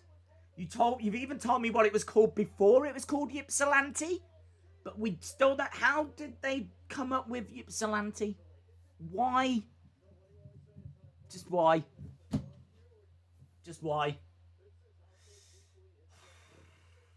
Right, big strike. Left hand by Keith Lee. Riddle over by the ropes. Why is this not the main event? I don't know. Random question because I want another person's point of view on it. Did you think Rhea Ripley was straight when you first saw her? I didn't think about it, to be honest. I think I did. I think I did. I mean, if it turned out that she had a girlfriend, I can't say I would have been too surprised. But then, I don't know, I would have been too surprised if anyone turns out to have a girlfriend. So, I don't know. I didn't really think about it. But she does live with someone, doesn't she? A guy. I don't know who he is. He's not in WWE. Knee strike by Keith Lee. Harley says, I am so invested in this. I've wanted AJ versus Drew for a long time. That's good. That's good. What is the main event? Basti thinks it's going to be Mia Yim, Reckoning versus Dana Brooke. Strikes the midsection by Riddle. Big right hands coming in. And big left hand back by Keith Lee. Alexa Bliss is getting engaged. Have you heard that Maureen's left? No. That's huge. She did so much behind the scenes. Hopefully she's going on to something bigger and better then. Hopefully. She was awesome. She always seemed like really great. Nowadays he's talking to imaginary people. Face first, Keith Lee into the edge of the ring. AJ gets thrown into Omnibus. And he puts him right back onto the edge of the ring. Knee strike by Riddle. AJ goes down. To the outside goes Riddle. What's he doing? Moonsault. Springboard. So floating bro. And we go to commercial break. Texas New Fake 16.2. Shout out to you. Rob M says Woodruff's Grove changed its name in 1829. We've got this. We knew this. The year its namesake effectively won the war for Greek independence at the Battle of Petra. Okay. So, the Greeks had a fight with the Turks. The Greeks won. Their leader was called Ypsilanti. And some random town decided to name themselves after him because he'd just won a war. I still don't understand. Wouldn't you name yourself after something American? You would, wouldn't you? You would. Hamburgerville, wouldn't you? Drive through town. Yeah? Drive through town. Brilliant. And a lot easier to remember or know how to say than Ypsilanti, which has got nothing to do with America. Nothing to do with it, seemingly. And how did they even know about it? Because that is like well before the internet. So how did they even hear of this war that was going on in Greece? It's just so many questions. I'm not buying it. Days, this is what WWE has become. Smiley Scottish champions and rock wannabes. B. Tazzy says, what are we talking about? We're actually talking about in-depth American history. Real in-depth American history. We are dissecting specific American towns. Because it's either that or watch this Raw. And there's many things that I would rather do than watch this Raw. Feel free to let me know in the chat. What would you rather do than watch this Raw? That is the big question of the day. Rather than watch this Raw, you would like to... Number one for me, go to Ypsilanti. How has that not been in a song as well? It's a long way to Ypsilanti. I feel like there's loads of songs it can go into. Beyonce should do a song called Ypsilanti. Maybe an album. Be nice, wouldn't it? Duet with Tay-Tay. Dad Stuff says Ypsilanti, the city's name reflected the national sentiment during the early 19th century, which aligned with Greeks' democratic values and the spirit of freedom. Okay, this is starting to make more sense now. So the Greeks were the good guys fighting for freedom, and the American people were like, or Americans as they're known, were like, yeah, we vibe with that. So that's we're gonna honor Ypsilanti for doing the right thing by calling some of our towns after him. Right. With you. And that is still more entertaining than this Raw. I would go and fire Vince. I would rather watch an AEW pay-per-view. I would rather watch a tutorial on how to make chocolate figures I would rather bang my head into a concrete wall. It's a long way to Ypsilanti if you want to rock and roll. I would rather watch Goldberg versus Fiend. Yes. I'd rather get carried by Randy Orton. Yeah, but I think this could be a good Raw and you'd rather that. I'd rather talk to Sarah from accounting. I'd rather be interrupted by Sarah Schreiber than watch this Raw. I'd rather be talking to you guys and have Sarah Schreiber come in with a microphone, shove it in my face and be like, what do you think about the history of Ypsilanti? Well, I've only just found out about it, Sarah. I would rather watch Lana win a match. I'd rather see an elephant poop, says Basti. Kinky. I would rather put a piece of metal in an electric outlet. That's my new band. We got an album coming out soon. We're called Electric Outlet. LSW's on drums. So it's LSW on drums. Yeah, we are called Electric Outlet, our debut album. Ypsilanti is coming out early 2021. Keith Lee has got Riddle has got a draping armbar on Keith Lee, but he can't quite get it. Keith's still managing to keep his arm flexed. And he's powering up Riddle. No. Riddle still trying to get that armbar on. Riddle on his feet, high kick. Keith Lee back into the corner, forearm strike by Riddle. I would rather watch myself eat. Belly to belly by Riddle. I would like to travel back in time and knock some sense into those that named a city in America Ypsilanti. I'd like to travel back in time to that meeting as well. I would rather have the Fiend hold me in his arms, says Sonny. How would you book WrestleMania this year? I'd have it come from Ypsilanti.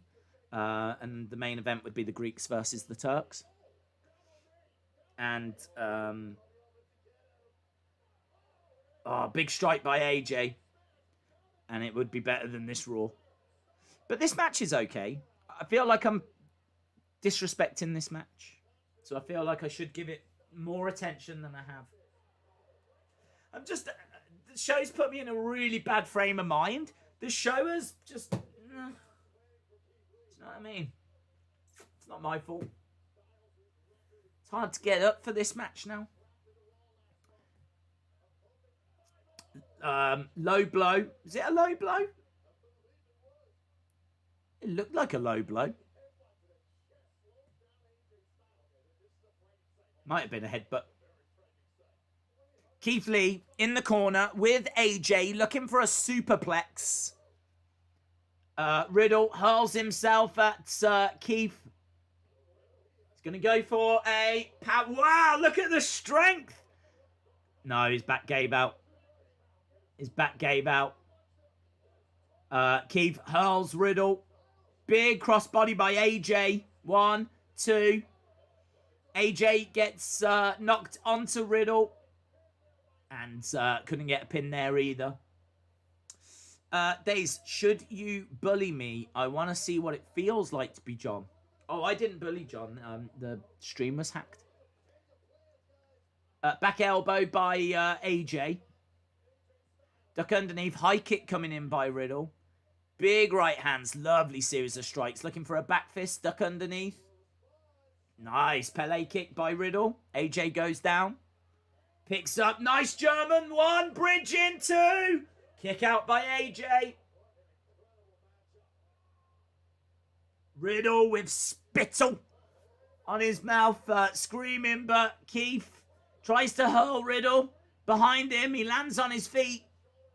Oh, big left hand, but Riddle doesn't go down. Boom, big strikes by Keith Lee. Knee strike by Riddle. Another big knee strike by Riddle. Phenomenal forearm. AJ seems to be in the air for about 2 years. And it is AJ that gets the win. AJ versus Drew McIntyre is going to be your main event of TLC. Well, Roman might be there as well. Not the way I would have gone. I would have gone with Keith Lee. But we are going with AJ. AJ and Omnibus are going to be going to TLC.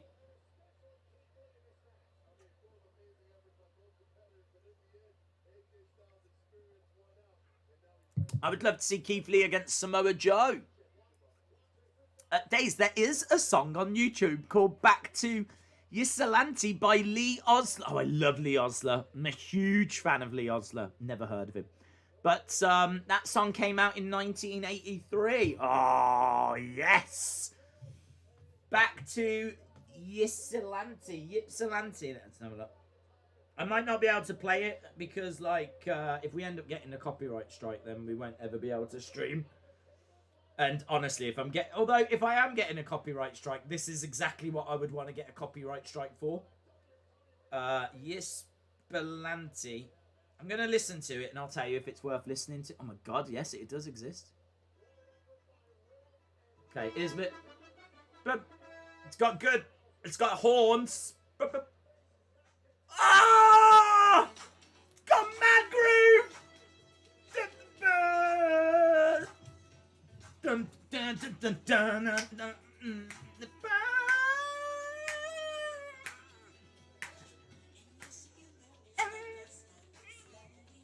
Oh, this is the song that Michael Jackson wished wrote.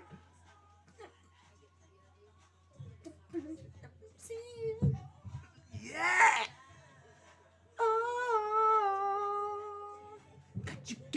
Yeah. Wow, I tell you what, Ypsilanti is one funky place, man.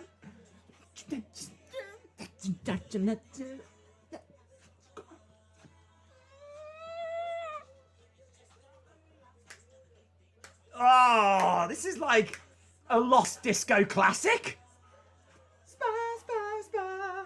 Yeah, this is a big tune, man. So this might be the greatest song never heard. Get to Ypsilanti, take me back to Ypsilanti. Oh, back to Ypsilanti, back to Ypsilanti, back to Ypsilanti. Oh, tune!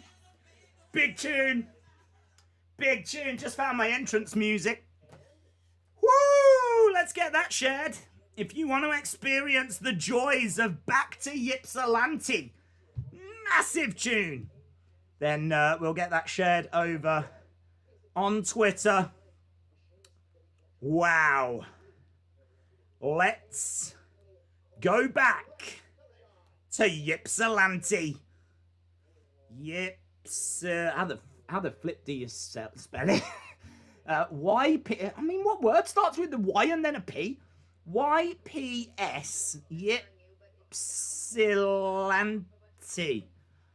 Ooh, back to Ypsilanti. Back to Ypsilanti. Ah, it's so good. It's proper in your head as well. Did you enjoy it? Ah, the Sherpas loved it. Right, we're moving forward with Dana Brooke. Big tune. Big tune. Dana Brooke making her way out. Back to Ypsilanti. Back to Ypsilanti. When you said it was like a song, I was expecting like Ypsilanti, Ypsilanti, I love you with all my heart. Ypsilanti, Ypsilanti. I was expecting that.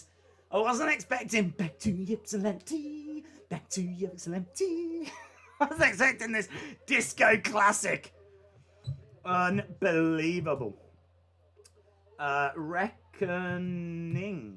Is it Reckoning? Reckoner? I don't know. I think Reckoner's a Radiohead song.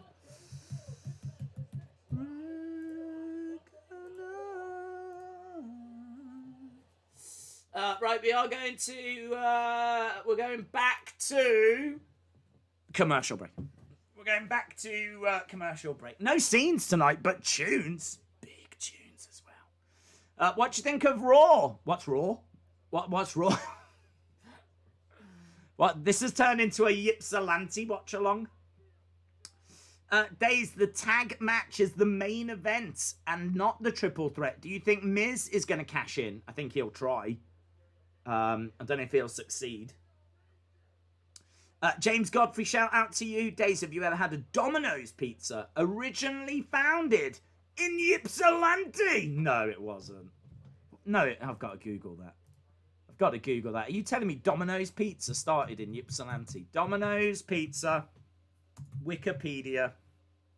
We've got one. We haven't got many things here in Market Drayton. That's the closest. I still feel I live a little bit away, but we've got a Domino's pizza in Market Drayton. Hang on. Let's have. Oh my God! Oh my God! It did! It was December 9th, 1961. 58 years ago in Ypsilanti, Michigan, Domino's Pizza was founded. What? What? Back to Ypsilanti. Back to... Man, the Domino's Pizza capital of the world. Wow. Revenue, yeah? In 2019, 3.6 billion. Thank you very much. I mean, Domino's everywhere. Everywhere. Wow. I feel sick. I feel sick with excitement. Domino's Pizza. Born in Ypsilanti. Now in 17,000 locations. I hope that the Ypsilanti one is still there. In 1961, Tom and his brother James took over the operation of Dominick's. It was called Dominick's, which was an existing location of a small pizza restaurant that was owned by Dominic Divarti at 507 Cross Street, which is now 301 West. If you want to go there, if you're planning your trip already, it's 301 West Cross Street in Ypsilanti, Michigan.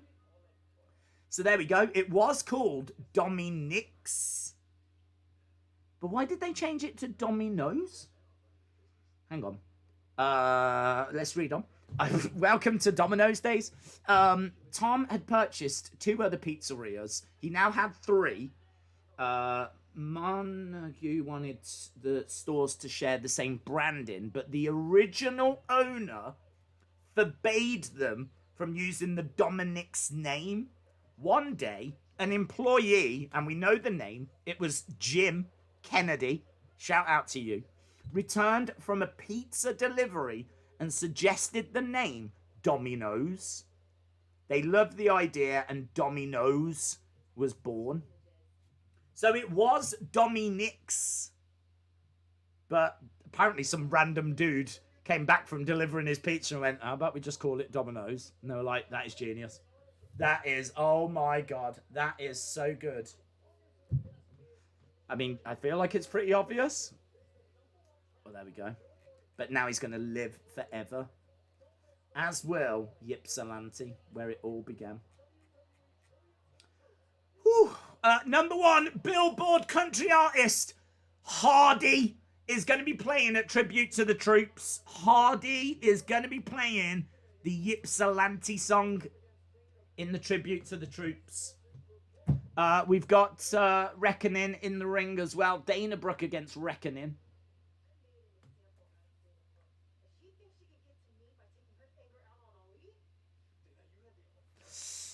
I swear we talk about the weirdest things. We do. We really do. But I think we've all learnt some stuff tonight.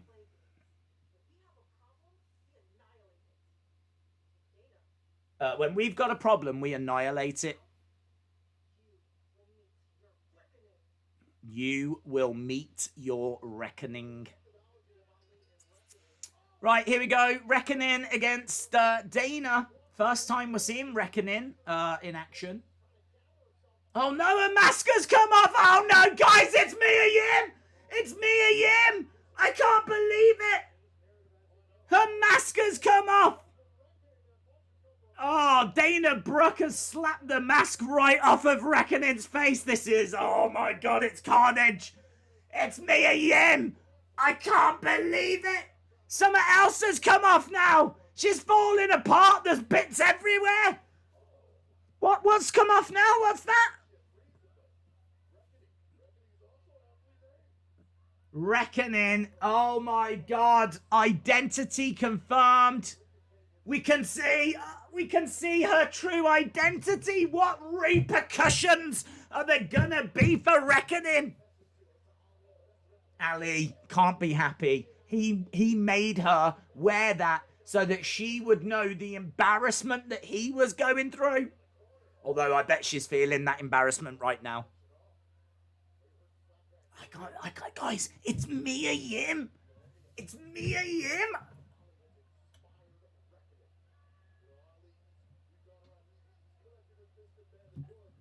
Unbelievable. It's Mia Yim. Are the commentary team going to say it's Mia Yim?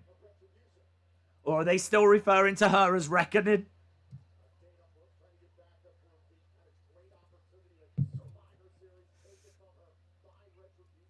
This is bigger than my Kanan mask. It is. I can't believe it. I can't believe it. What is Keith Lee thinking right now? Clothesline by Dana. I bet Keith Lee's like backstage in absolute shock.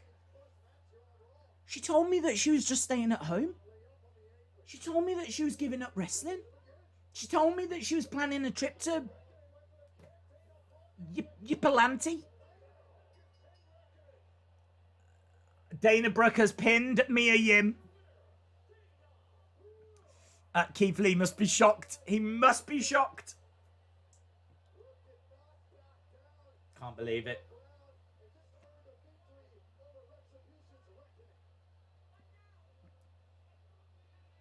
Ali having a right go.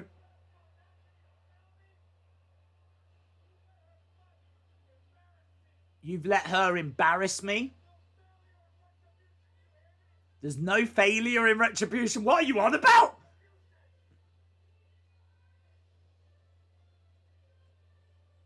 In fairness, there is no failure in Retribution. There's a T-Bar, Slapjack, Reckoning, and some other people. Mace, but he is right. There is no failure. Mia Yim lost her debuting match. The commentators are still calling her Reckoning. I can't imagine the amount of embarrassment she must be feeling. It's not her fault, is it really? Guys! Is that a pizza? What is it? Is it from Domino's? No, it's a pie. Ah, boo! Unbelievable. I thought it was Vince all along, says Rotem. She lost because the mask came off. It's true. That's where she gets her power. There's no failure in lame abusion.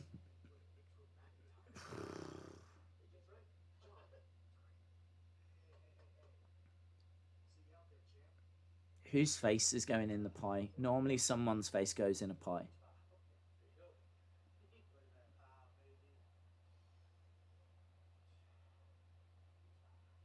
Okay, no one's face has gone in the pie.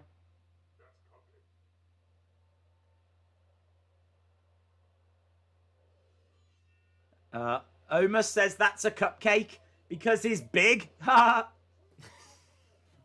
you get it? He's big, so to him it's just a cupcake. I don't get how a pie is a cupcake though, because they are two separate things. So, fun fact, Omnibus is stupid. Thoughts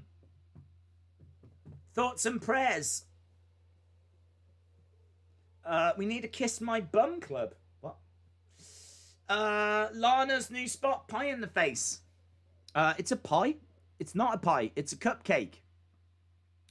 Imagine someone just clicked on the stream for the first time. Oh, yeah, I mean, this is awful for, like, trying to get new viewers. For trying to grow the channel or grow the community. This has been an awful stream. I think I gave up on that a while ago, in all fairness. How do I sign up for Tribute to the Troops in the Thunderdome? I don't know. I would imagine it's on their Twitter account. BBB Ipsy says Rick and Scott Steiner in their college years hung out in Ypsilanti. Of course they did. Many times at Cross Street Station and the Suds factory. There's a factory that makes suds.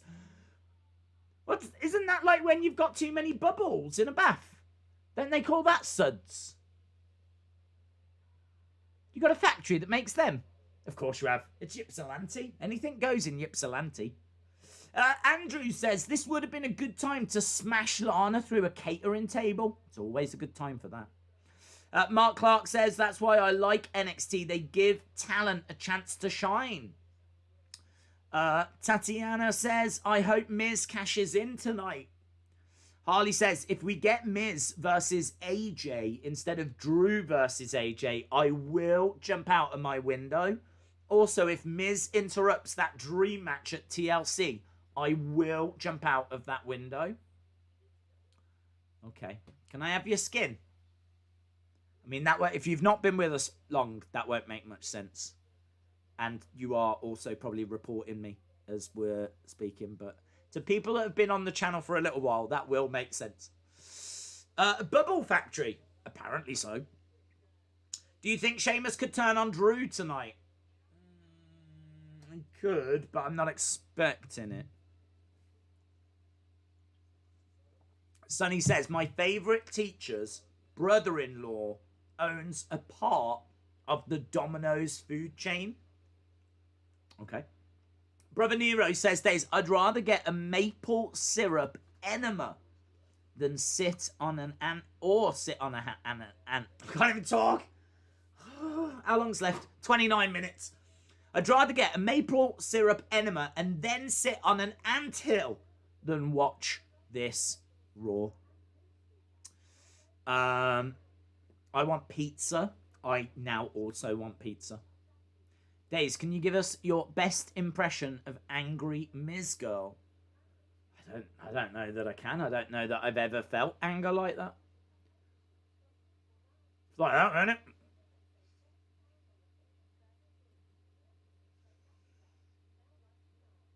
Just proper down. I feel like it was a whole face that sunk.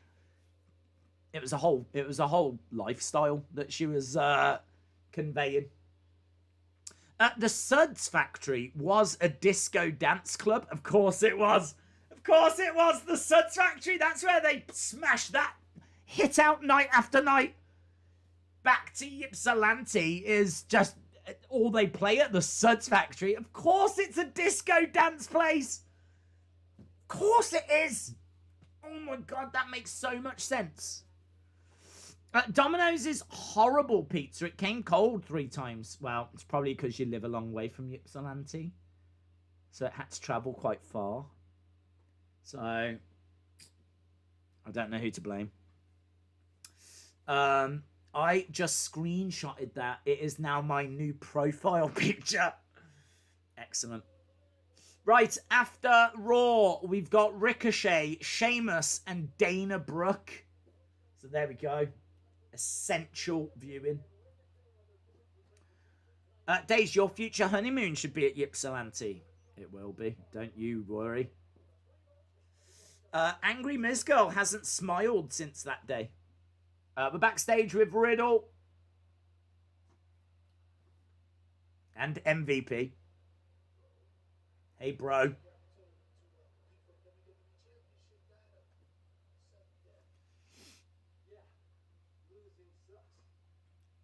Losing sucks.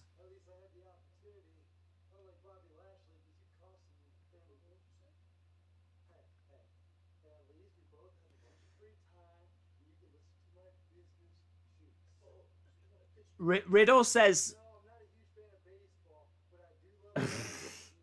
MVP says, you're going to pitch me an idea. He says, no, I'm not a big fan of baseball. TMG, shout out to you. Oh, I probably won't read that.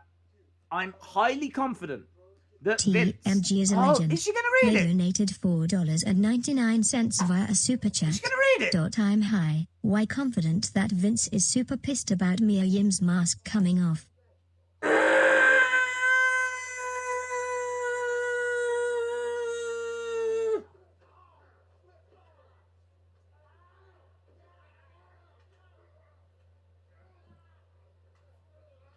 She has gone rogue. She is giving no F's right now. Oh my God. There was no way I thought she was reading that. There was no way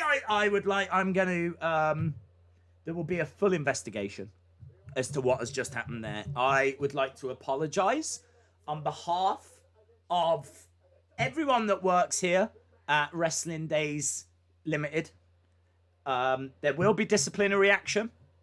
There will be disciplinary action after the investigation. And I can't believe it. I'm more disappointed than you. She's gone rogue. She's she has malfunctioned. Unbelievable.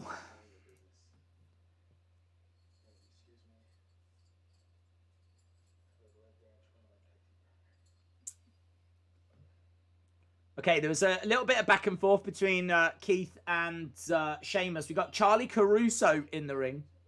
What's this? Drew McIntyre.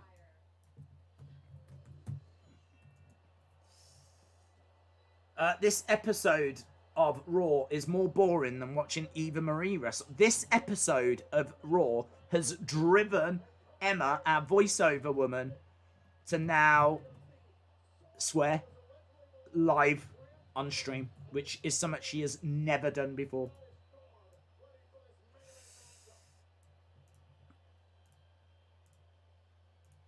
I was sure she was not reading that. I have never been surer of anything. She wouldn't read it out earlier, and I was like, she ain't reading that. So I didn't even desperately try to shut her up. McIntyre's here. If you are gonna, just a little friendly tip, if you are gonna McIntyre, it is best to do it in a kilt. Because it's very airy. Do you know what I mean? It doesn't trap any in. Any unwanted odors can easily escape if you are wearing a kilt. Drew McIntyre's here, yep. We've got 23 minutes to go.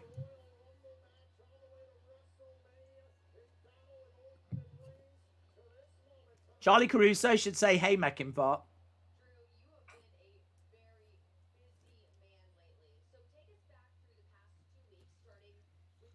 He's got to mention McIntyre. He's got to.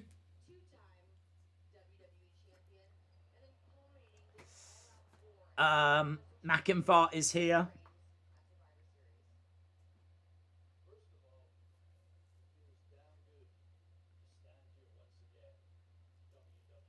It feels good to stand here as WWE champ.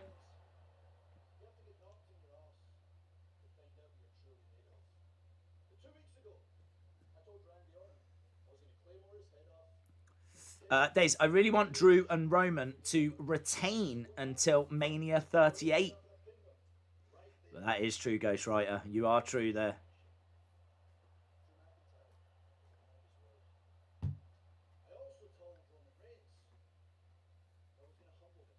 I said to Roman that I would humble him. I make you humble, jabroni. And he said, that's what I did.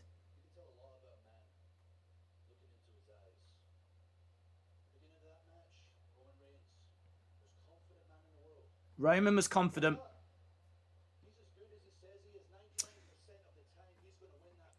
A real kilt wearer wouldn't wear underwear.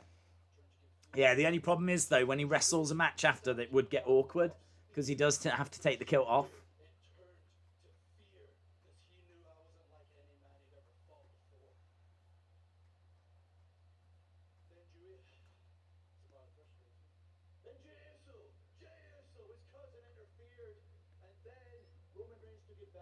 Okay, he's still talking about what happened at Survivor Series. Days, I can only dream that one day at WrestleMania will be held in Ypsilanti, the home of Domino's Pizza. Shout out to you, sir. Shout out to you.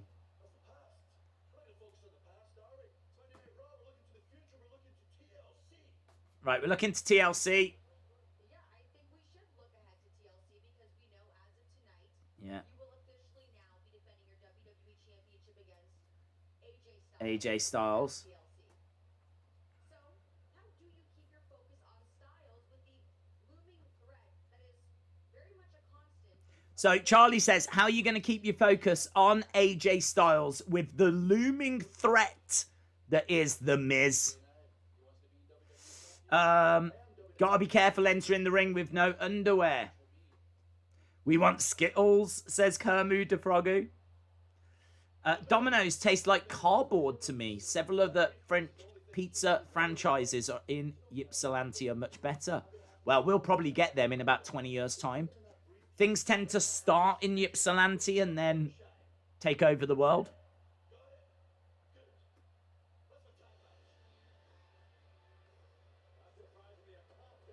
Right, tag match time, and there was no mention of McIntyre, which I think is a real misstep.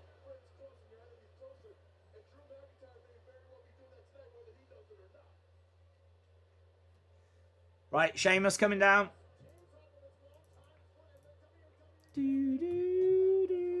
Sheamus and Fact. McInfact. That'd be good, wouldn't it? Every week we get a different McInfact. McInfact. Who are they facing? I can't even remember. Miz and Morrison. Miz and Morrison. Tribute to the Troops, guys. Join us this Sunday where we will enjoy a musical performance from Jeff Hardy.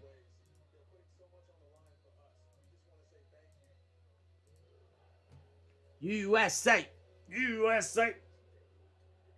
So far, the only thing advertised is one musical performance. McIntyre is better. Prince Pretty said, I heard Raw was bad. His word getting around. It has been a challenge. Let's put it that way. Raw is almost over, says Sonny Wall. I know. I know. We can do it, guys. We can do it. We're so close. I feel like someone that's been in prison for 30 years and I've got like a year left. That's probably how it feels. Do you know what I mean? It's like there's still... You've done the bulk of it, but there's still a substantial amount of time to go. So it's like, you can't really celebrate yet. It's not as if we've got a few minutes. But, yeah. Definitely the bulk of it is behind us, so... We just got to keep our heads down and just get through. That's what we got to keep our heads down and get through. Krista says, I think the show's good. B-Mess55 says the last hour hasn't been too bad. Empty the Trash says the Raw is dull. Days, would you rather Mania be at Ypsilanti or at Wembley? Oh, Ypsilanti. Is it Ypsilanti? That doesn't feel right. Domino's sandwiches are the greatest sandwiches. Total Bellas is coming up next in the US. What about in the UK? We watch it on a sports channel. So normally after it, they tend to just go to like some replay of some highlights of a rugby game, or you might get some highlights of a football match from earlier in the day or something like that. But no, you don't go to like Total Bellas or anything. It's on a sports channel. Shout out to Kaysen. John, Deoria, Shout out to you. Will she read that? Will she read that? John Doria is a legend. They donated $2 Here we via go. a super chat. Dot.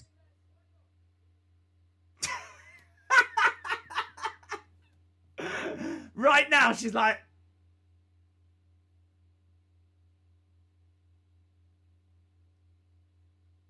Why did she even start reading it then? I don't understand.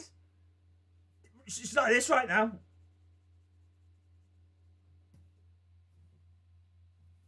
She can't figure it out. She hasn't got a clue. You've completely blown her mind. Unless it's swear words, she can't cope. She's probably swearing her head off right now behind the scenes. It's not you. It's me that has to deal with her after. I'm the one that's going to have to speak to her after. She'll be there with like a gin and tonic, and she'll be like, they were a nightmare tonight. Did you see what they were getting me to read out? I was like, I know. I mean, we managed... I know you didn't read the one out, but did you have to read out the swear word? Oh, I can't ignore everything. I know. And what happened with the Japanese stuff? I don't know Japanese! Okay, well... Could you not ignore that one? Why am I even here, Days? Why am I even here? Don't have a go at me. It's not my fault. I've got all this to come. Isn't that the bodyguard of AJ Styles? Oh, come on. How long have we got? 15 minutes.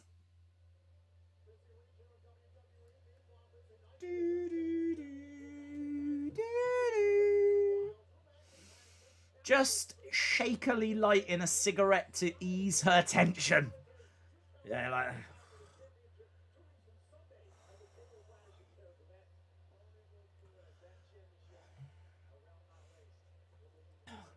She's a mess. She is a mess. I'll probably get there. She will have gone. She'll have gone to the... She'll met up with some of the friends and she will have gone to the Suds factory. Her intelligence is truly artificial. We're almost there, Days, says Sunny Wolf. She might do that if she hasn't done one already and left. She might do that. Miz and Morrison coming down. Awful. Is she going to do it? She might not. I hope she says dot. John Doria is a legend. Here we go. They donated $2 via a super chat. Dot. Je suis un of car si spectacle est new. French. She knows French. She knows French. That's not a problem for her. I don't know what you've just said. Probably something bad would be my guess. Hang on, let me translate it. Now listen. Translate English. Here we go. Oh, I knew it was going to be something bad.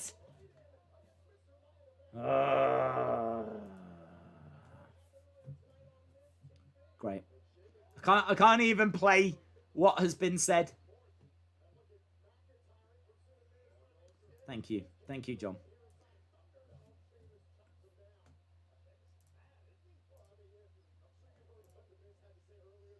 Basically, John isn't enjoying the show. Let's put it that way.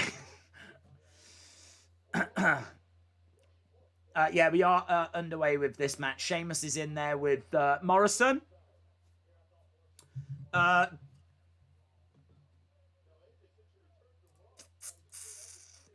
Yeah, how long we got? 12 minutes.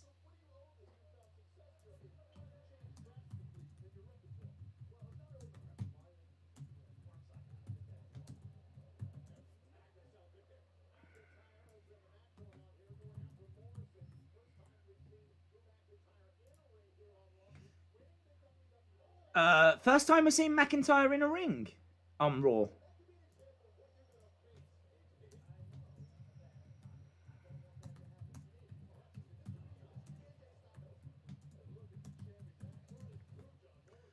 People are asking, what did he say? I'll try and play it. I don't know if it'll pick it up. Thanks for this, John. Here we go. I hate Undisputed Era, especially boring old Adam Cole. I hate Undisputed Era, especially boring old Adam Cole. There we go. Thanks for that, John.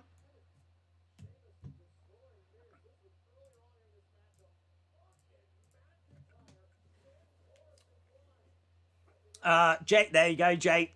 Done it for you, mate. Brilliant. More for...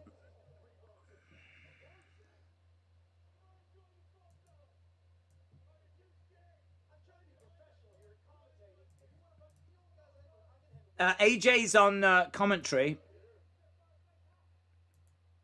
John Doria is a legend. They donated $2 via a super chat. Sheamus is stepping out of the ring. Des votre Barbjusken 2022.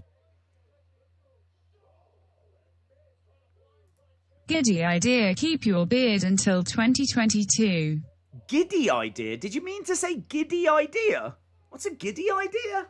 It's an idea that's got you giddy. Giddy idea, keep your beard until 2022. Giddy idea? Giddy idea, keep your Giddy idea, giddy idea, giddy idea, keep your beard until 2022. There we go. Right, we are at commercial break. We got 10 minutes to go. We can do this. I mean, I've been saying that for about, I don't know how long. Oh, we can do it. Fake fan. Yeah. What? Oh, what? Yeah, I couldn't believe John said that. Yeah, I couldn't believe John said that. John's always someone that's always seemed to have a lot of positive things to say about Undisputed Era, but I don't know, perhaps he's able to kind of let his true feelings come out in French. Like, in fairness, that's what I do in English, so I do the same. I speak the truth when it's French, and I lie when it's English. Hey, hey, ho, ho. What are we doing? Brian says, Movember is over. Time to shave. Like this had anything to do with Movember. I didn't even know Movember was on. You think this is to do with charity? Someone doesn't know me very well. No. I spit in Charity's face. It's a girl that lives down the street. And she doesn't like it when I do it. Jordan Arnus, how would you rate this Raw? We'll get to it. We'll get to it, don't worry. We'll get to it. Scientists Brian Cook is a legend. They donated $2 Canadian via a super chat. Movember is over, time to shave. No. No. Unconnected. Jordan, she should read yours out. Oh no, what's 7-star? What have you written now? I look forward to your new theme song, Back to Ypsilanti. It's a tune, man. It is a tune.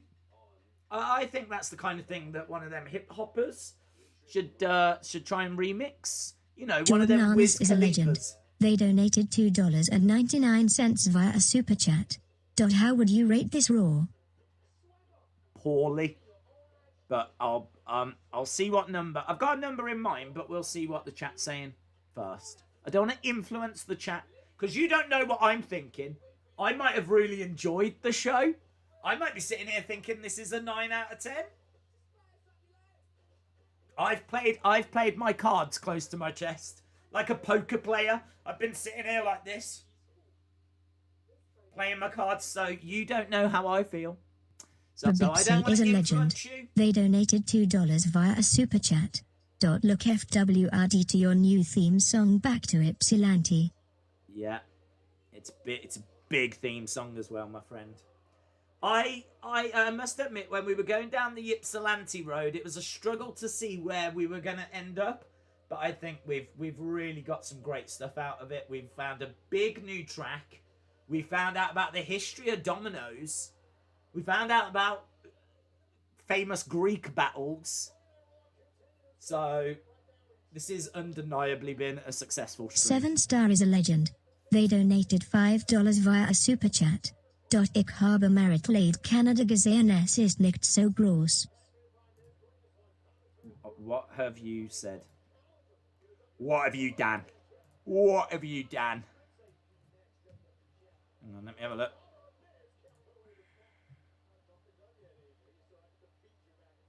I've seen Marital Aid Canada. It's not that big. I don't understand what that means. I've seen Marital Aid Canada. It's not that big. I've seen Marital Aid Canada. What's that mean? John Doria is a legend. Oh God, it's They all kicking donated off or something. $2 via a super chat. Dato Garai also. Ostanamo Liv Morgan e Riddle. Hey, what? Did you call Canada gross? No, he said he's seen Canada's marital aids and it's not that big. Isn't a marital aid like Viagra? I don't even know what's happening. I don't even know what John said. Hayden said, I'm on the front row on TV. Is that you in the yellow April hat? Garrett is a legend. Yeah, They is that you in donated the $2 yellow? New Zealand The dollars yellow via a super beanie. chat. I am in front row on TV days. Yes, there's Hayden. Hayden is the guy in the yellow beanie. They call him Mr. Minion. Mr. Hayden the Minion Garrett. So there he is, look. Right there you can see with the beard and the yellow beanie. That is a brave move, man. That is a big fashion statement to dress up in like fluorescent yellow. Loving it. And it's always good when the beanie matches the shirt. I love the Minions as well. So shout out to you, dude.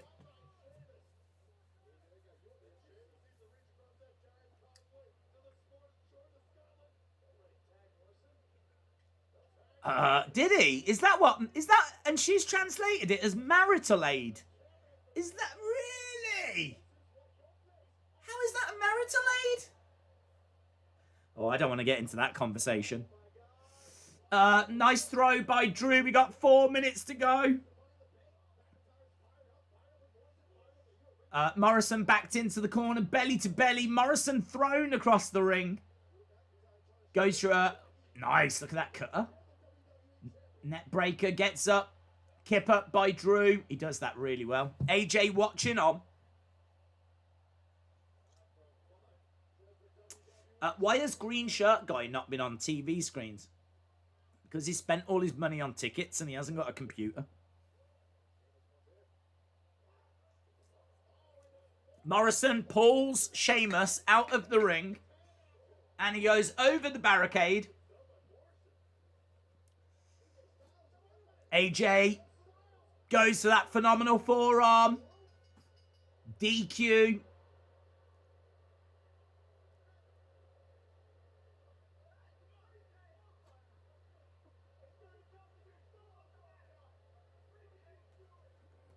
AJ saying cash in. Cash in the briefcase.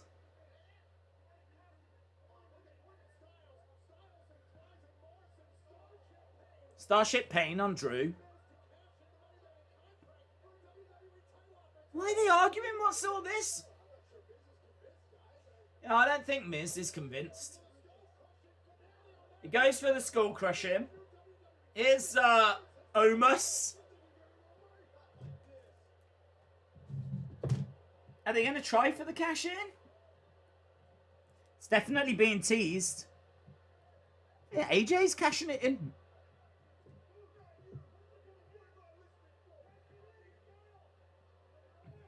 Taking too long. Morrison's like, do it now, do it now. He's giving it to the ref. No, the bell hasn't sounded. Drew's up. Bell never went.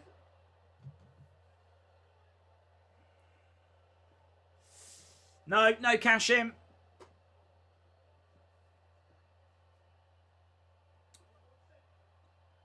No, wait, it goes through. No, it didn't go through. Oh, here's Omnibus.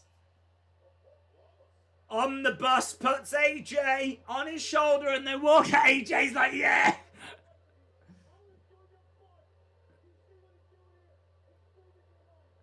Can you see what he's doing? He's saving you. He is saving you. Yeah, you're a lucky man. Yeah. Yeah. You tell him, AJ. Yeah, if you let me down, I'll tear him to pieces. He's literally able to carry him around the ring.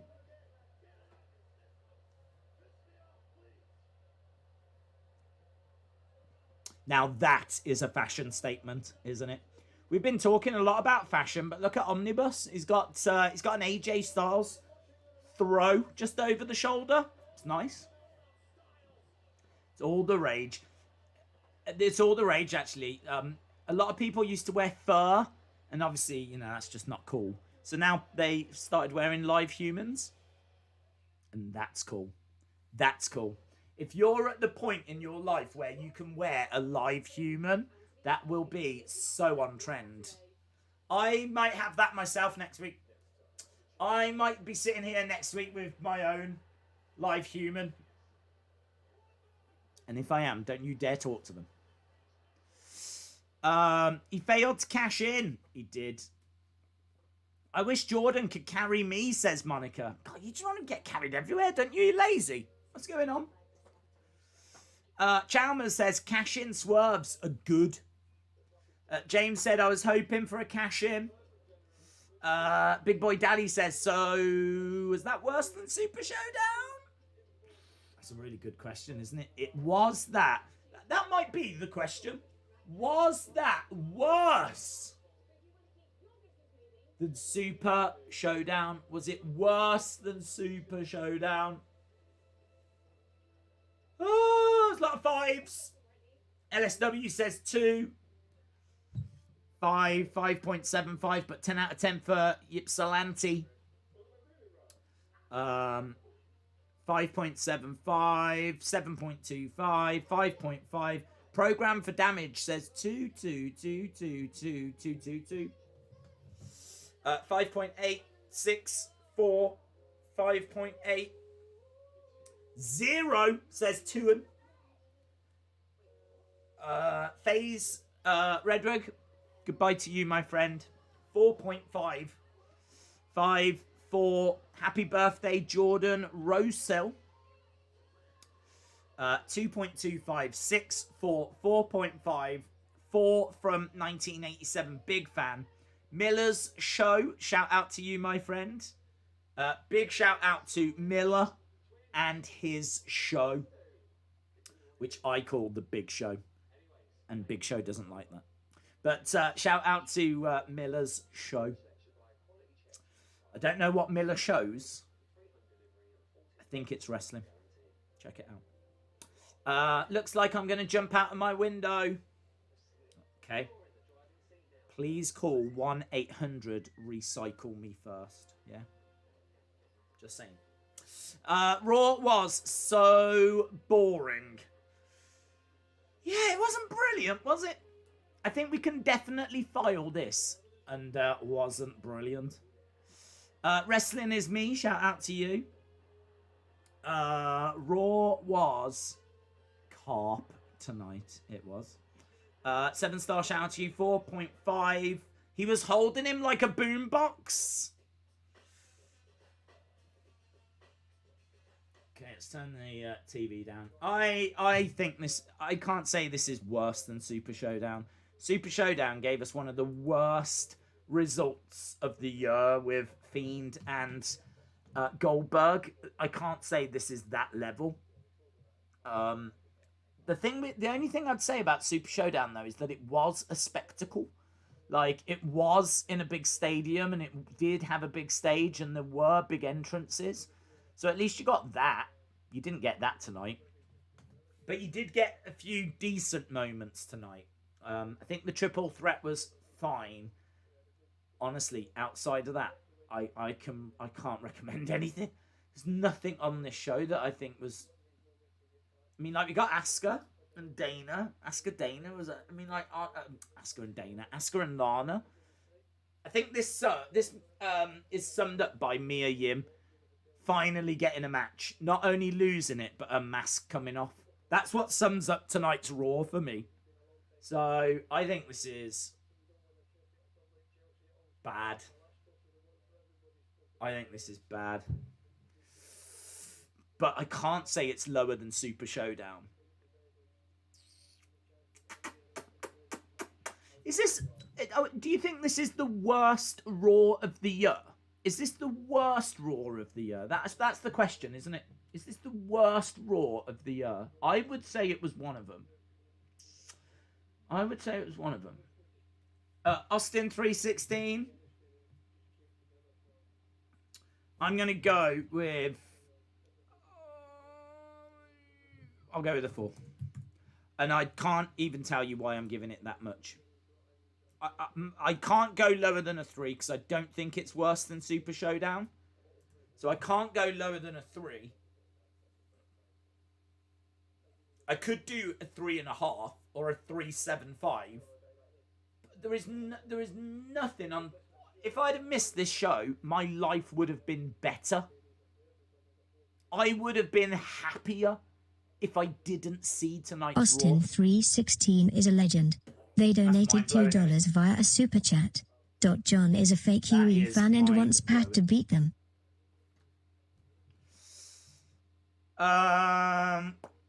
It's not the worst, says Elijah.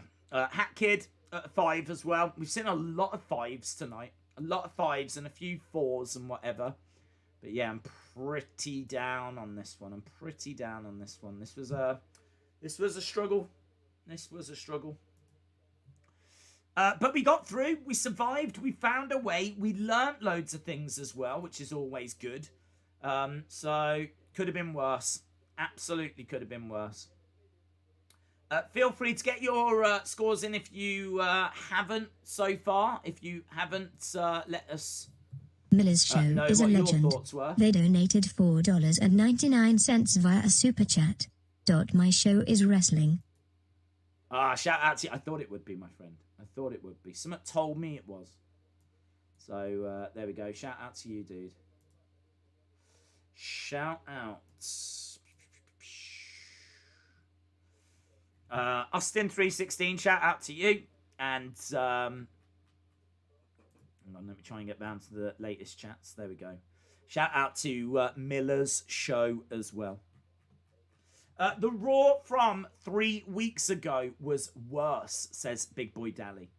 I mean, look, the fact that we've got people in the chat saying we survived, I think really sums it up, doesn't it? The fact that there's people going, we survived! We made it! That sums it up. If you're gonna have a pie, it has got... Yes, that's true, John! How do you have a pie that doesn't go in someone's face? That also sums up tonight's Raw. You're absolutely right. Tonight's Raw had a pie and no one's face went into it. It's a sham. Days Roman did advise us to not watch Raw. That's true.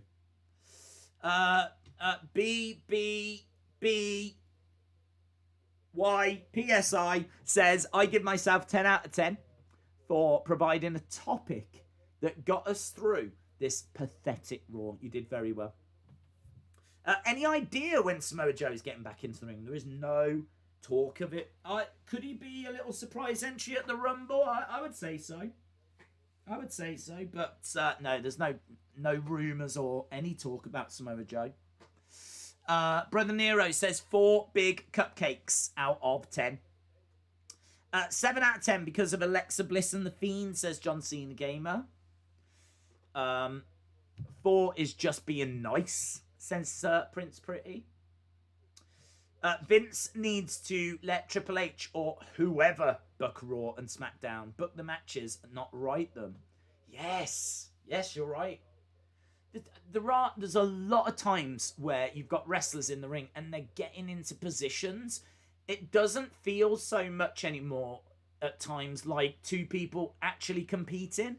It feels like they're setting up for spots. It's like, right, we've got to do this now. I've got to get over here. Like, they just move into position for no reason.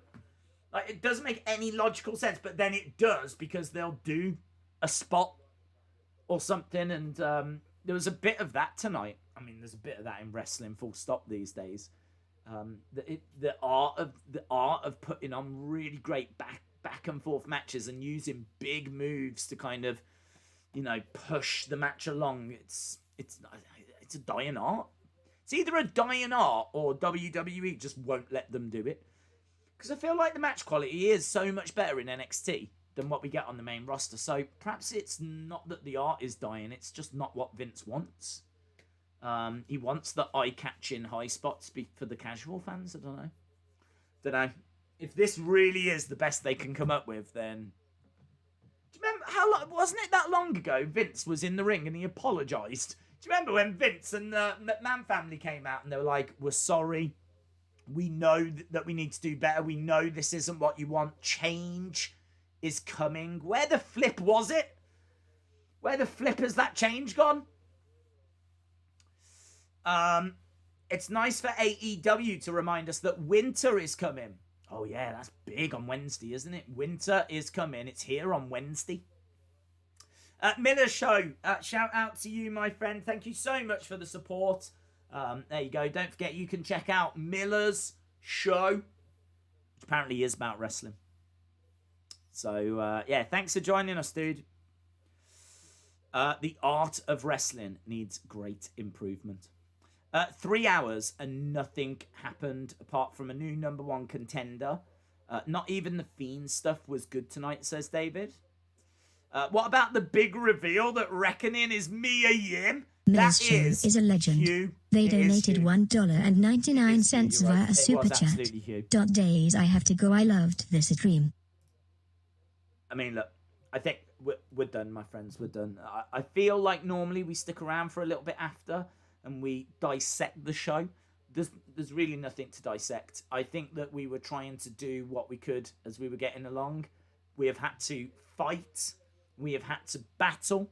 We have had to go into conversations blind, not knowing where they're going to lead. Thankfully, some of them gave us some sweet stuff. And check out that big track, Back to Ypsilanti. It is going to be the big song this Christmas. Back to Ypsilanti. Big tune. And so at least we got that out of it. But once again, it's you guys that have to provide the entertainment, not WWE. WWE just give us women with masks falling off. So thank you for joining us. Thank you for helping me get through this. Because I don't know, I would be a blanket right now. Right now, if I was on my own, I would have turned myself into a blanket. So I really appreciate you guys joining us. Of course, we are back tomorrow for NWA. We're back on Wednesday for AEW. Winter is coming. Loads of stuff coming onto the channel. Yeah, thanks for joining. And hopefully, I'll see you again next time. Bye for now.